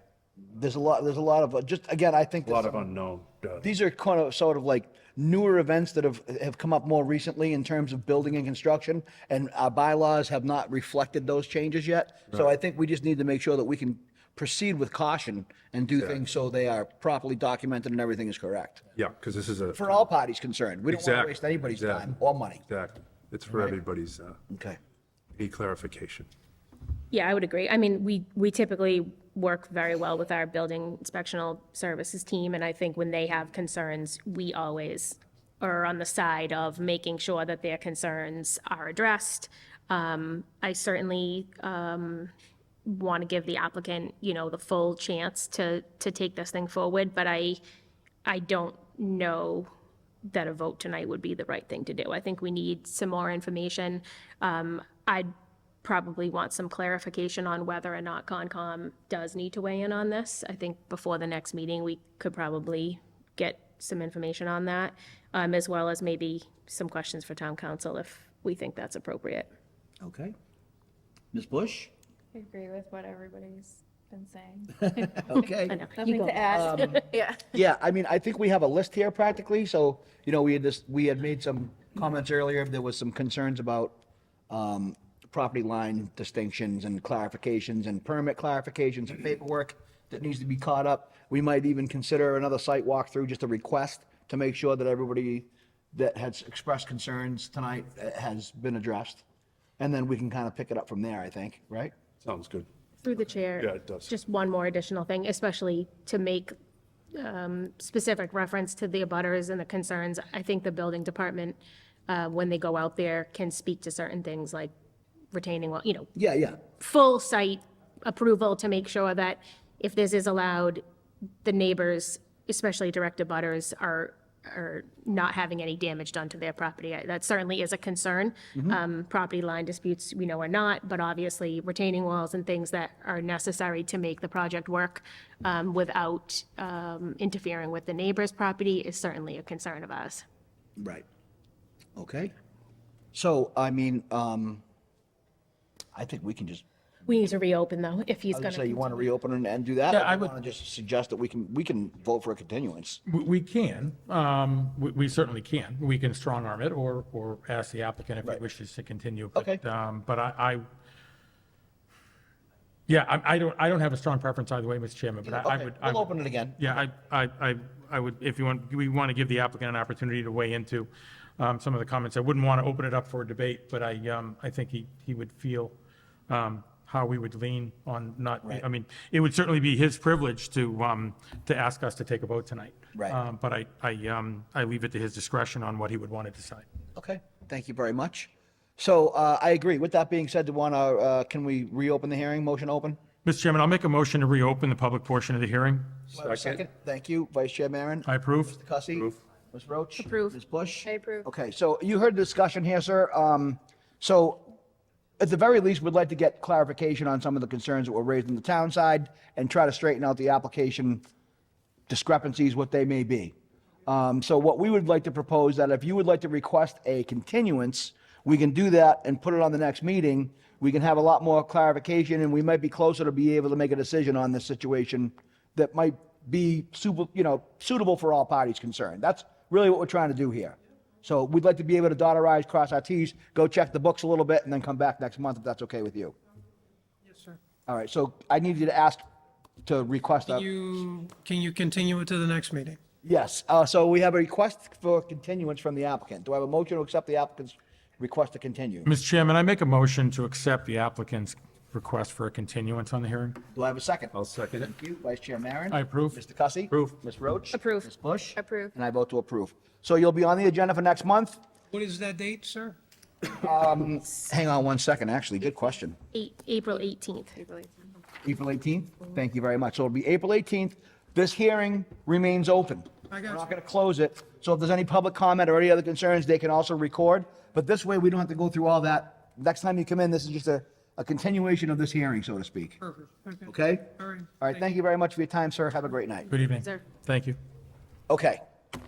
And last but not least, There's one on the back too. there's one on the back? Who stuck that one in? Okay. 6:35 PM applicant Amber Fontes requesting a special permit under section 3.9.1.2 of the Auburn zoning bylaw for a home occupation located at 5 Athens Street, map 66, parcel 26. Do I have a motion to open the hearing? Mr. Chairman, I'll make a motion to open the hearing. Do I have a second? Second. Thank you, Vice Chair Maron. I approve. Mr. Cussy. Approve. Ms. Roach. Approve. Ms. Bush. Approve. And I vote to approve as the applicant present. Hi. Thank you very much for your patience. If you could approach the lectern and, I'm sorry? I was hoping I was before that. I know, I apologize. I don't get to pick the order. We just kind of go with the batting average, you know? You're good. You're good.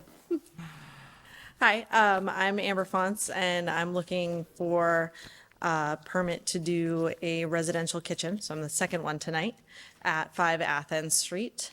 I have previously held a residential kitchen permit in the town of Taunton, and went through a similar process there.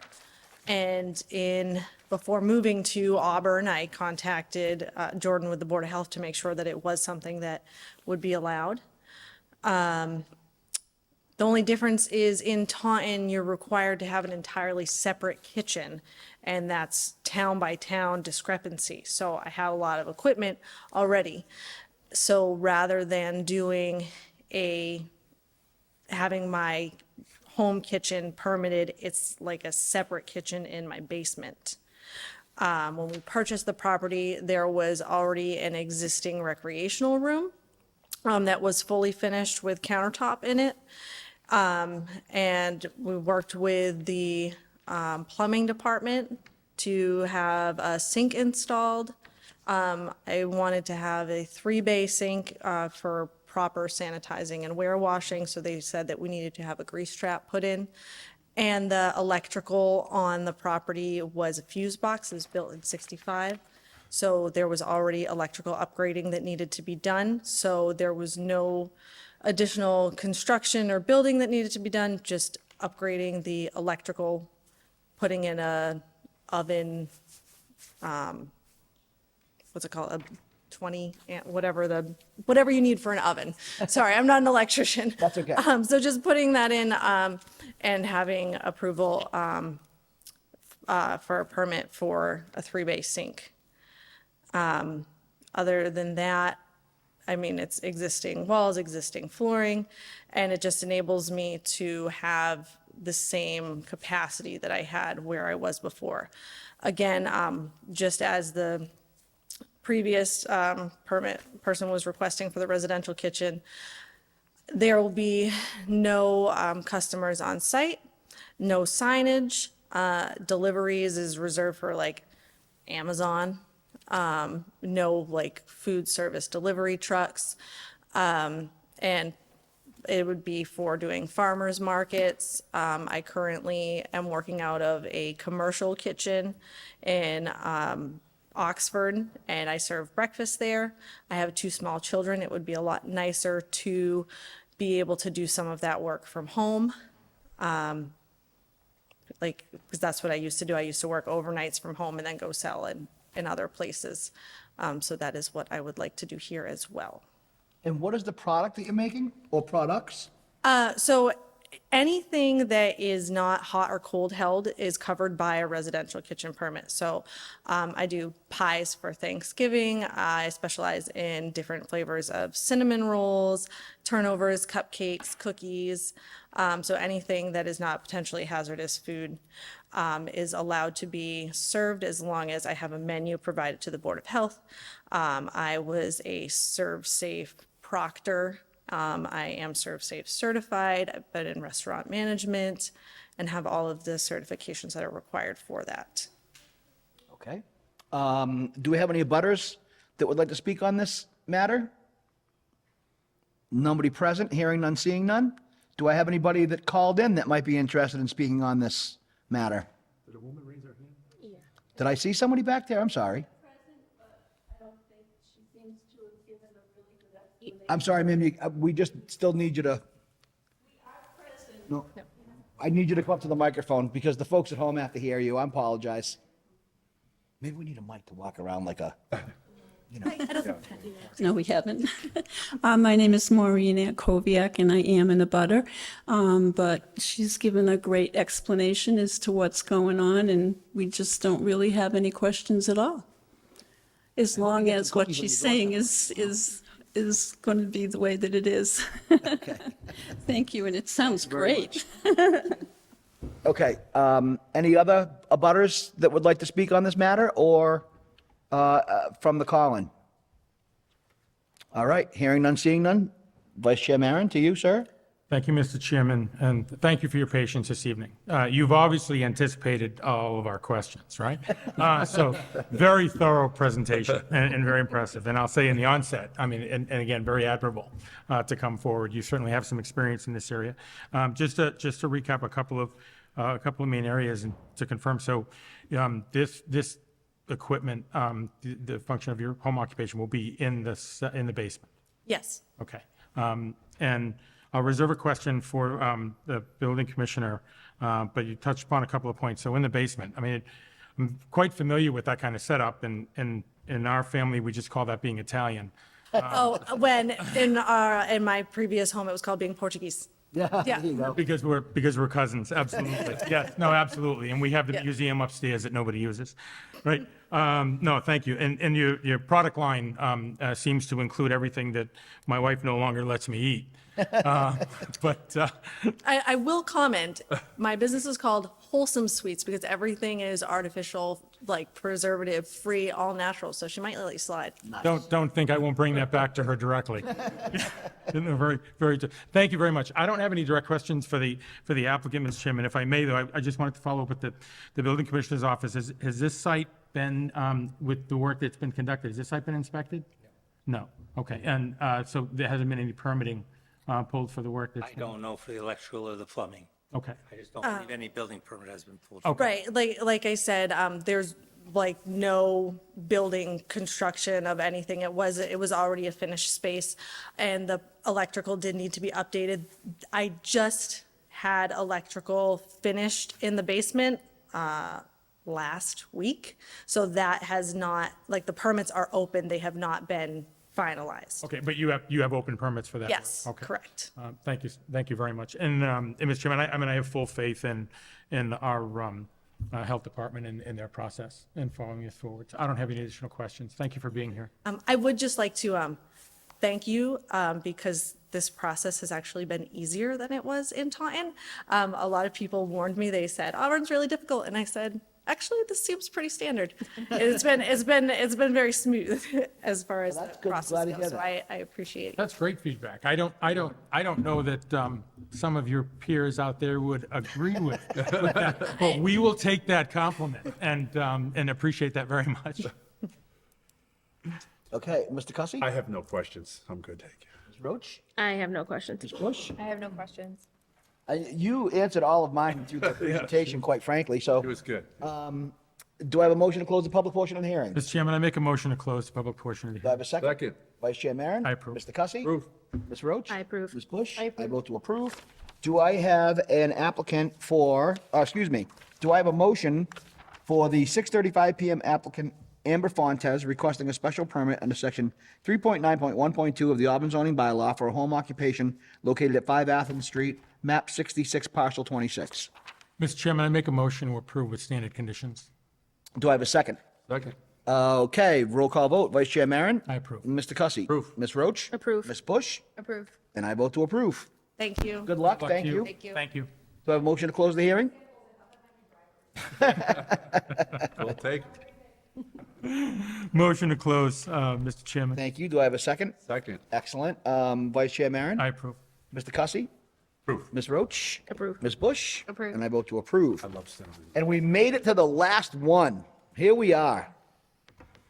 6:40 PM applicant, GM Properties LLC, requesting a variance under section 9.5 of the Auburn zoning bylaw to provide for relief from the side setback requirement in table 5.4, is a reference for the board, on Auburn zoning bylaw on property located at 404 Oxford Street, Auburn, Mass, map 40, parcel 82. Is the applicant present? Good evening, Mr. Chair. Thank you. 1 second. Do I have a motion to open the hearing? Mr. Chairman, I make a motion to open the hearing. Do I have a second? Layout? All in favor, excuse me, Yeah. Mr. Maron? I approve. Mr. Yeah, Cussy? you guys. Ms. Roach? I approve. Ms. Bush? I approve. I vote to approve. When did you send it in? Later in the day. No. Okay. No. Yeah, if you have the layout, I think that may be. Yeah. Yeah, I should have everything that came in the initial,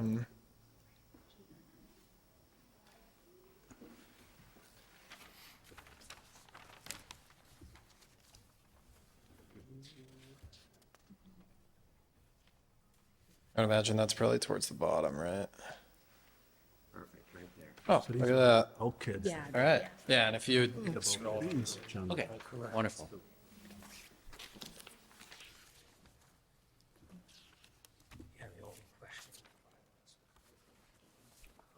Yes, sir. We all set, Mr.? We are. Okay. Yeah, if you'd like to give you a presentation, I can either check for a butters and then turn it over to the board. Excellent. So just for the record, my name is Joshua Lee Smith.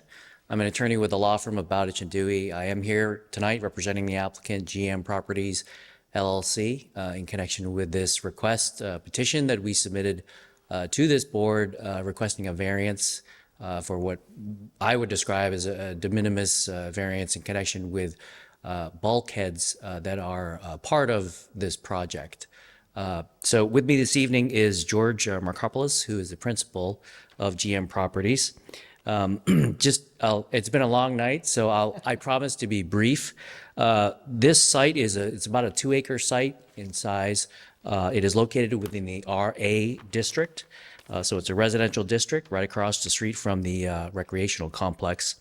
What my client has already constructed, so this project is well underway, and it's actually probably about 3 months away from being complete, totally complete, is the construction of 2 buildings, containing a total of 6 units. And they're made up of 1 2-unit building and 1 4-unit building. So again, total of 6 units.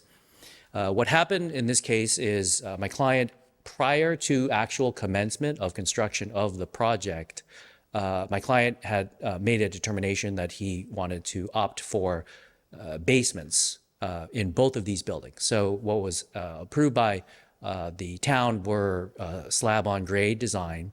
So my client, being the prudent person that he is, went to the building department, disclosed that to the building department, indicated that they wanted to have basements in order to have more room for mechanical systems and storage. The building inspector approved that, signed off on the building permit, and then my client was off and running with respect to his construction. So as part of that construction, as I said, it is almost complete at this point.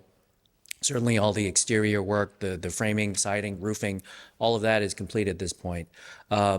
Because there are basements within these buildings, as part of these buildings, there are also bulkhead access leading to the basements. So what we are here for tonight is with respect to these bulkheads. And what my client did not realize at the time was that the bulkheads within the RA district. I think a couple applicants before had mentioned, with respect to the side yard setback, there's a minimum of 10 feet in the RA district. So the bulkheads are as close as 7 feet away from the side lot line. And what my client did not realize is, number one, that there was an encroachment into that minimum setback, into that 10-foot minimum setback, number one. And number two, that these bulkheads were even subject, that they were considered part of a structure and subject to these minimum side yard setback. So we had discussions with the building inspector. Just in an abundance of caution, we're not necessarily saying that the bulkheads are, in fact, subject to this or require variance, but we do want to come before this board as we're near completion of this project, seek the variance in order to make this clean, complete construction. So in essence, we'd be seeking a 3-foot variance with respect to these bulkheads. And that's what we're here for this evening. Okay. Do we have any abutters present that would like to speak on this particular application? Hearing none, seeing none. Do we have any online that might be interested in speaking on this application? Hearing none, seeing none. I'll go to you, Mr. Maron. Interested in the line of questioning? Thank you, Mr. Chairman. I understand what's before us, but to reach the requirements of a variance, are we saying that there's no other way based on the topology of this lot, or are we saying because it's already been built and there isn't anything else to do but offer relief? It's in part both. So I think the second part of your comment certainly speaks to the hardship. This is already built. My client did not, again, I'll make reference to the applicant, a couple of applications before who sort of, I think, knew what they were doing with respect to that foundation. This is not that case at all. My client immediately, even before any construction was commenced, went before to the building department, indicated what he was looking to do. The plans were updated with respect to the basements, including the bulkheads, and then the construction commenced. So it certainly it would absolutely meet a hardship test in the event, in connection with the variance standard. But if that occurred, and I'm not suggesting it didn't, but if that occurred, what response did they say? Clearly, they didn't say, just go ahead and do it, based on the fact that you didn't meet setbacks. The building permit was issued. The plans were submitted in connection with the building permit, and the building permit was issued. There's full transparency, full disclosure. So I want to make that clear. All right, I understand. So let me just clarify that. So building permit was issued recognizing that they didn't meet the setbacks for what they were planning to do. That's his contention. But unfortunately, the building permit was issued, the plans that were submitted did not show the Bilco doors. Okay. On the foundation plan, they were added afterwards. And I think, and I had dealt with them considerably on this because this made a dilemma for the building department when this came to our attention. Sure. And it's not clear whether relief is needed for this. The bylaws specify that stairs going into these setbacks are okay. Now, these stairs are not actually like what you would consider stairs at a house. Right. They're required for service stairs. Mm-hmm. They cannot be used in the means of egress. So if you wanted to build something in the basement, you cannot use it. You would have to cover the stairs or build the walls, build a roof and a door. So it's kind of like it's a stair with a waterproof covering on the top of it. So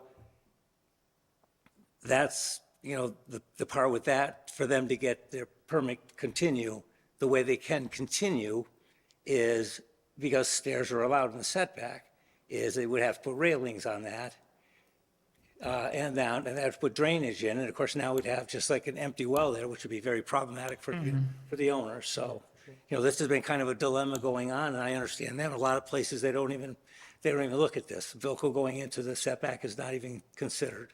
So I've spoke with them at length about this, and I understand their point here, trying to be sure to come in with expediency to try to get a decision made on this so they can finish the project. Thank you very much. I'm going to reserve, Mr. Chairman, but it's going to make a final point that, and I may be looking at this too narrow, but to say that the building permit was approved, the bulkheads weren't on it. So the bulkheads weren't approved. I understand the dilemma that they're in. We're only talking about a couple of feet. Well, I think they're referencing the question of whether or not they consider a bulkhead a staircase or not. Right. That's what I see where the issue is. Yeah. And as far as I'm concerned, if it's an accessory, and it's just my personal opinion here, but if it's gonna be just an entryway for utility services, it's basically a covered staircase. Yeah, no, I don't You know, disagree. So I see I see the point of them not being on the plan, but, you know, if you think about it, you probably put a set of staircase down there that would take up that same space and that same footprint, and it would not make a difference at all, because they just go into the setback, okay. So I think because this is more of a foundation structure, so to speak. I don't disagree. I don't disagree. I think that's where they're mean, just there's seeking clarification. There's a pragmatic matter of it being 3 feet and it's a staircase. And, you know, I think, keep in mind too, I just want to remind the board that we approved this lot under this design several years ago at one point, and I don't think it actually went into fruition. I don't know, maybe it Didn't, continued. because they came back. But it did come back, Yeah. right? But I think if you remember about 8 years ago or so, probably maybe more, we had approved this for a different client. Right. Or a different applicant. So, again, we know for what that's worth. So the issue here is just covering it.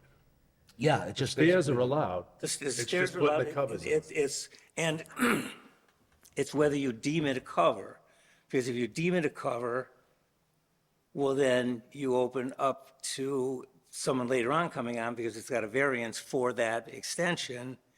They then could come to the building department, build the walls up, and use that for egress, and now be egress stairs. Right. Which it was not intended. It's ordered to be in for service.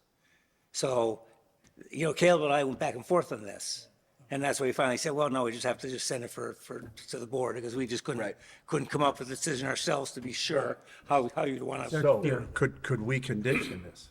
Like put doors on, you know, bulkheads and then condition it so it can't be ever changed?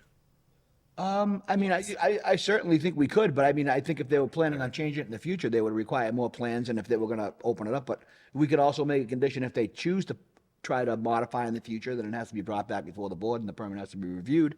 So there's a couple of different paths we could take on it. Just through the chair, it's going to be a variance. So a variance is going to run with the land and recorded at the registry. Right. So we certainly, I think, can condition that it cannot be used as a method of egress, should we decide to go forward with the permit. I think, I mean, that's my personal opinion. I would agree with that, yeah. And I do think that we as a board, through the chair, of course, we do tend to pay very close attention to the 4 prongs that are required for a variance. And we Where I was going have next. we have made it a point to make sure that those, all 4 of those prongs are met.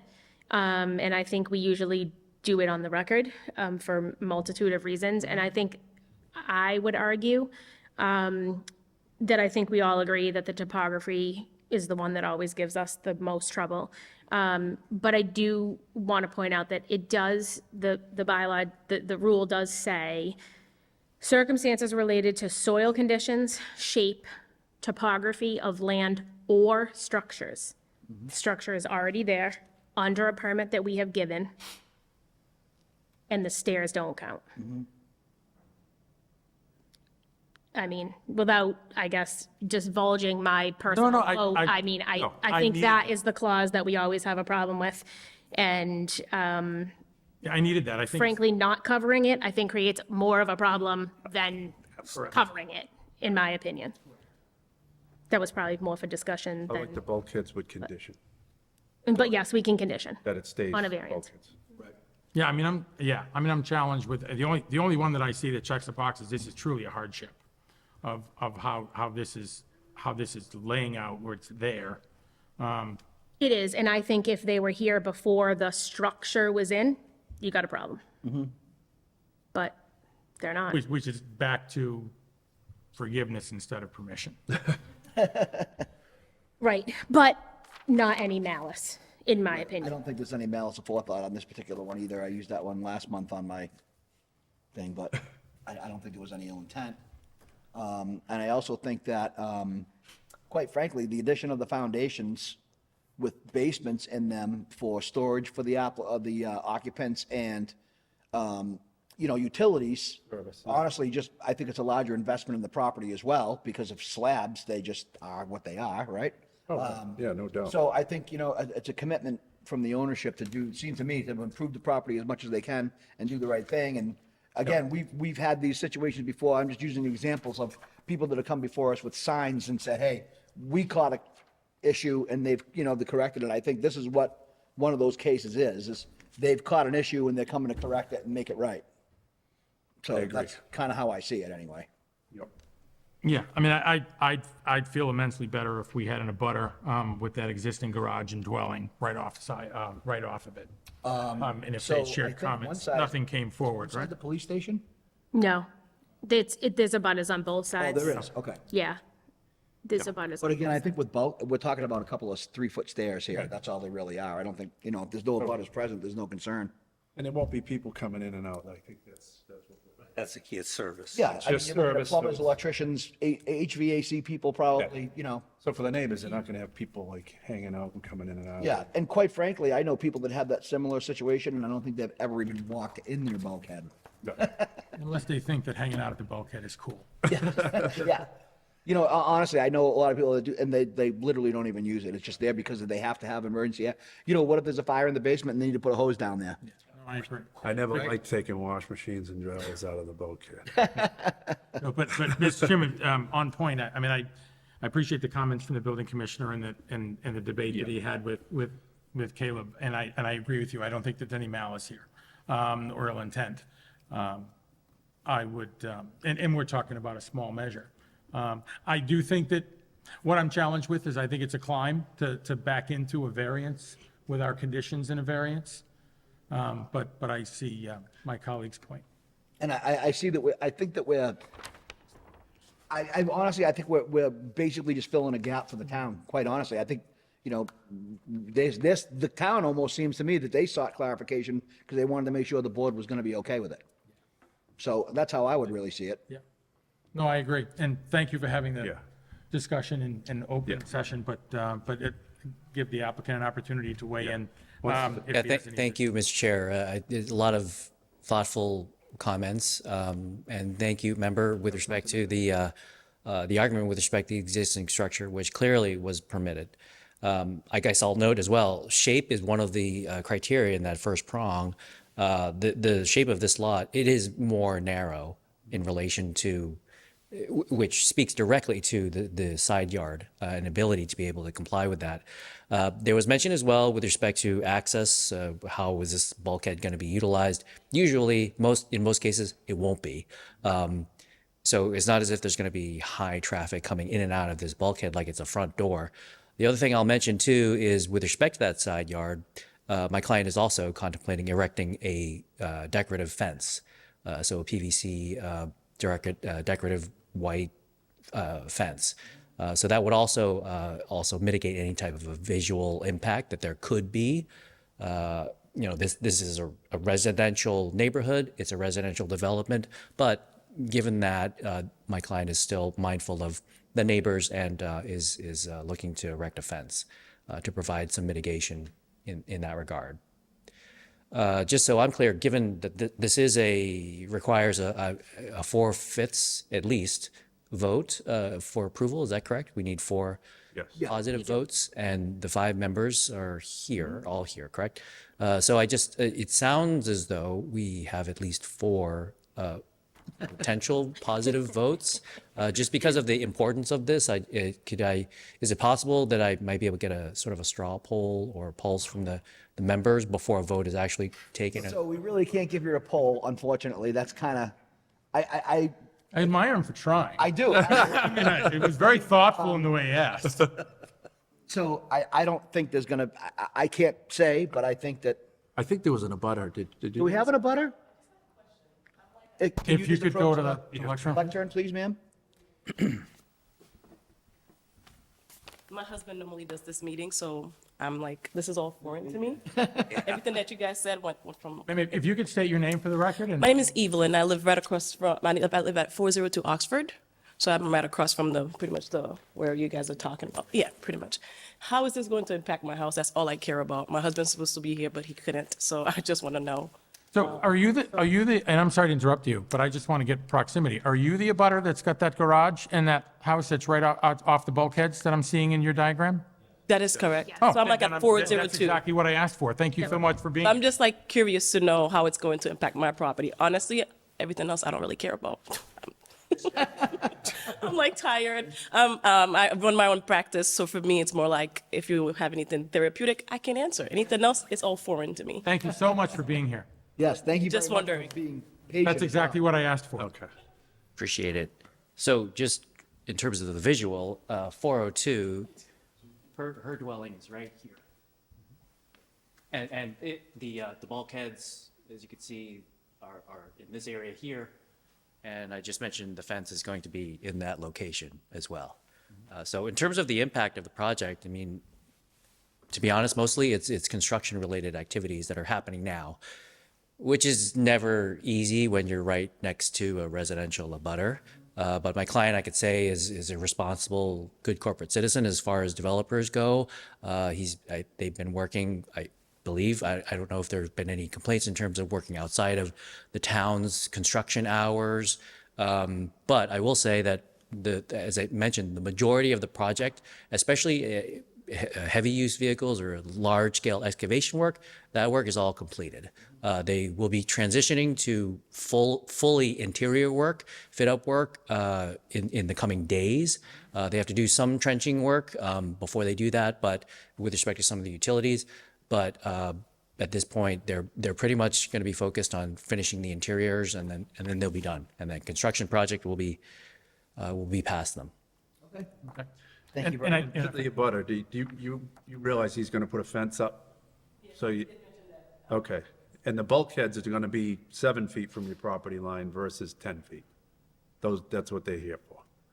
The bulkheads going into the basement. If you can just go, so if you can just come back to the lectern for a minute, and then, so that way we just want to make sure, for the record, you Yeah. understand what we're talking about, because you weren't sure before.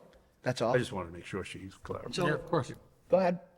So your concerns were how it was going to affect your property. Yes, that's all I care. So what they had just discussed, for the record, just to be clear, that they would be, we require 10 feet setback for these bulkheads they're talking about. We're going to give them, if the board so sees fit, it would be 3 foot closer to your property line. But they had discussed putting up a fence. So it really isn't going to affect your property at all, and you're going to get a fence out of it. But you need to understand, we want you to know as an abutter what would really be going on here. Okay. I think my husband might have spoken to them about. You explain that? Oh, yeah. Can you go up and introduce yourself real quick and just tell? The owner of 404 Oxford Street. So basically, nothing's going to change. That's what you see right now. The bulkheads that are already in place are staying where they are. And then we're going to erect the fence right on the property line that we have. So nothing's going to change from what, I think that's, you're asking if something's, because I think you're describing that it's coming closer to our property line. I think she's visually thinking we're going to pick them up and move them 3 feet closer. Yeah, everything They're that's staying in where they is are now. staying in where they are now, yes. So you're just going to put up the fence? Fence, correct, A right, little right. bit further? Right on the property, yeah, right on our property line right there. Yep, that's it. Are you okay with that? My husband would be the one to answer that, honestly, but. I need you to speak into the microphone. I'm sorry. My husband would be the one to answer that. Honestly, I don't really know much about like construction, but from what you're describing, it doesn't seem to be like something that's going to impact my property. As long as it doesn't impact my property, we're good. But if it does, my attorney will see. I think it sounds like to me, all the impact of your property is over with at this point. Yeah. And it's cleanup time. Right? Okay. 1 second. Do I have any other questions or concerns? I'm just going to put it on record, Mr. Chairman, if I may, because I know that when they first brought up the idea of a fence, it was that I believe the language he used was that they were proposing or open to it, but it sounds like they've committed to it. I mean, and the neighbor doesn't have an issue with it. I don't think it gets any better than this. For 3 feet. Right. On an oversight that really wasn't. We can condition for that. Right. Okay. So do I have a motion to close the public portion of the hearing? Yeah, unless the applicant has I'm any sorry. additional comments. No. Okay. Mr. Chairman, I'll Thank make a you. motion to close the public portion of the hearing. Do I have a second? Second. Vice Chair Maron? I approve. Mr. Cussy? Ms. Roach? I approve. Ms. Bush? I approve. And I approve. Any further discussion? I don't have any discussion, Mr. Chairman, although I know Mr. Cussy had some thoughtful thoughts about perhaps conditioning the variance. Yep. And so I'm going to refrain from making the original motion Gotcha. and defer to Ms. Cussy or the board members to make the motion to add those considerations for conditioning it. Okay. Mr. Cussy, would you like to make the motion? I'll read it and then you can add conditions. I'd make a motion to grant. Okay, so we have a 6:40 PM applicant, GM Properties LLC, requesting a variance under section 9.5 of the Auburn zoning bylaw to provide relief from the side setback requirement in table 5.4 of the Auburn zoning bylaw on property located at 404 Oxford Street, Auburn, Mass, map 40, parcel 82. I'd need a motion to